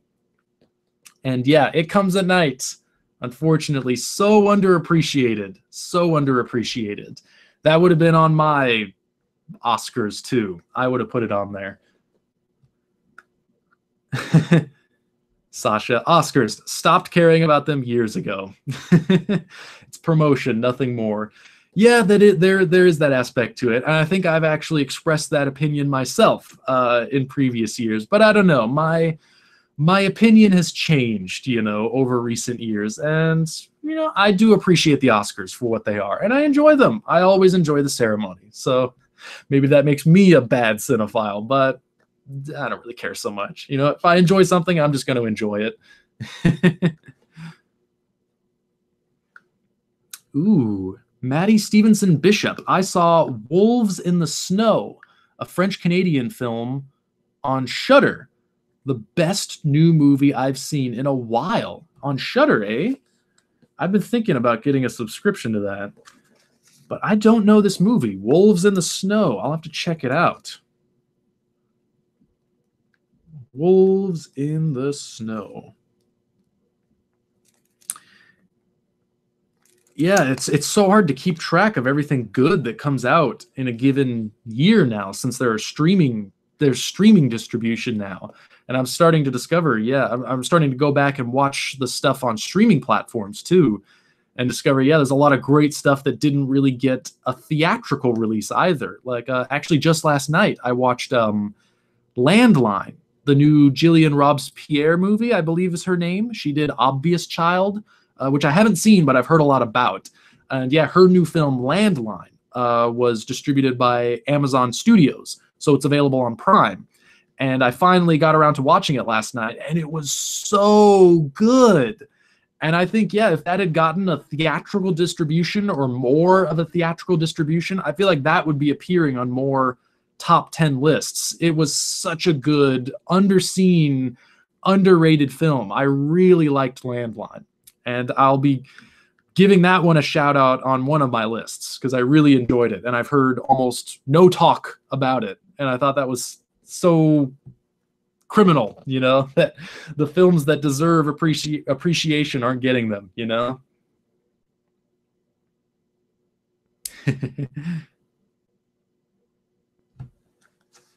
Oh, yeah, I remember reading about this. Zach Hayes, they're finally making a Shining sequel called Doctor Sleep, not connected to Kubrick's version, of course. The director of Gerald's Game is attached. Interesting.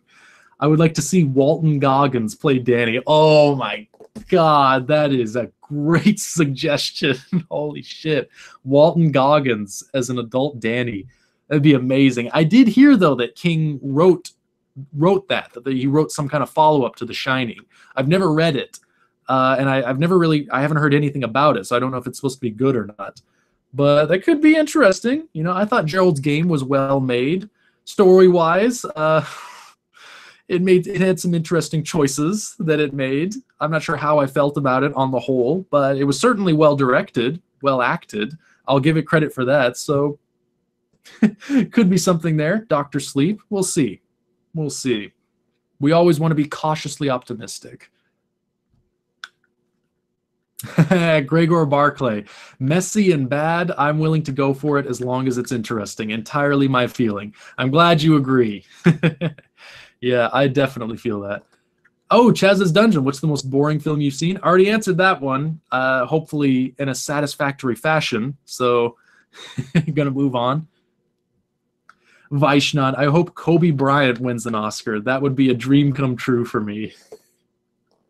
Well, that's an interesting dream, and I'm gonna say I hope it comes true for you as well.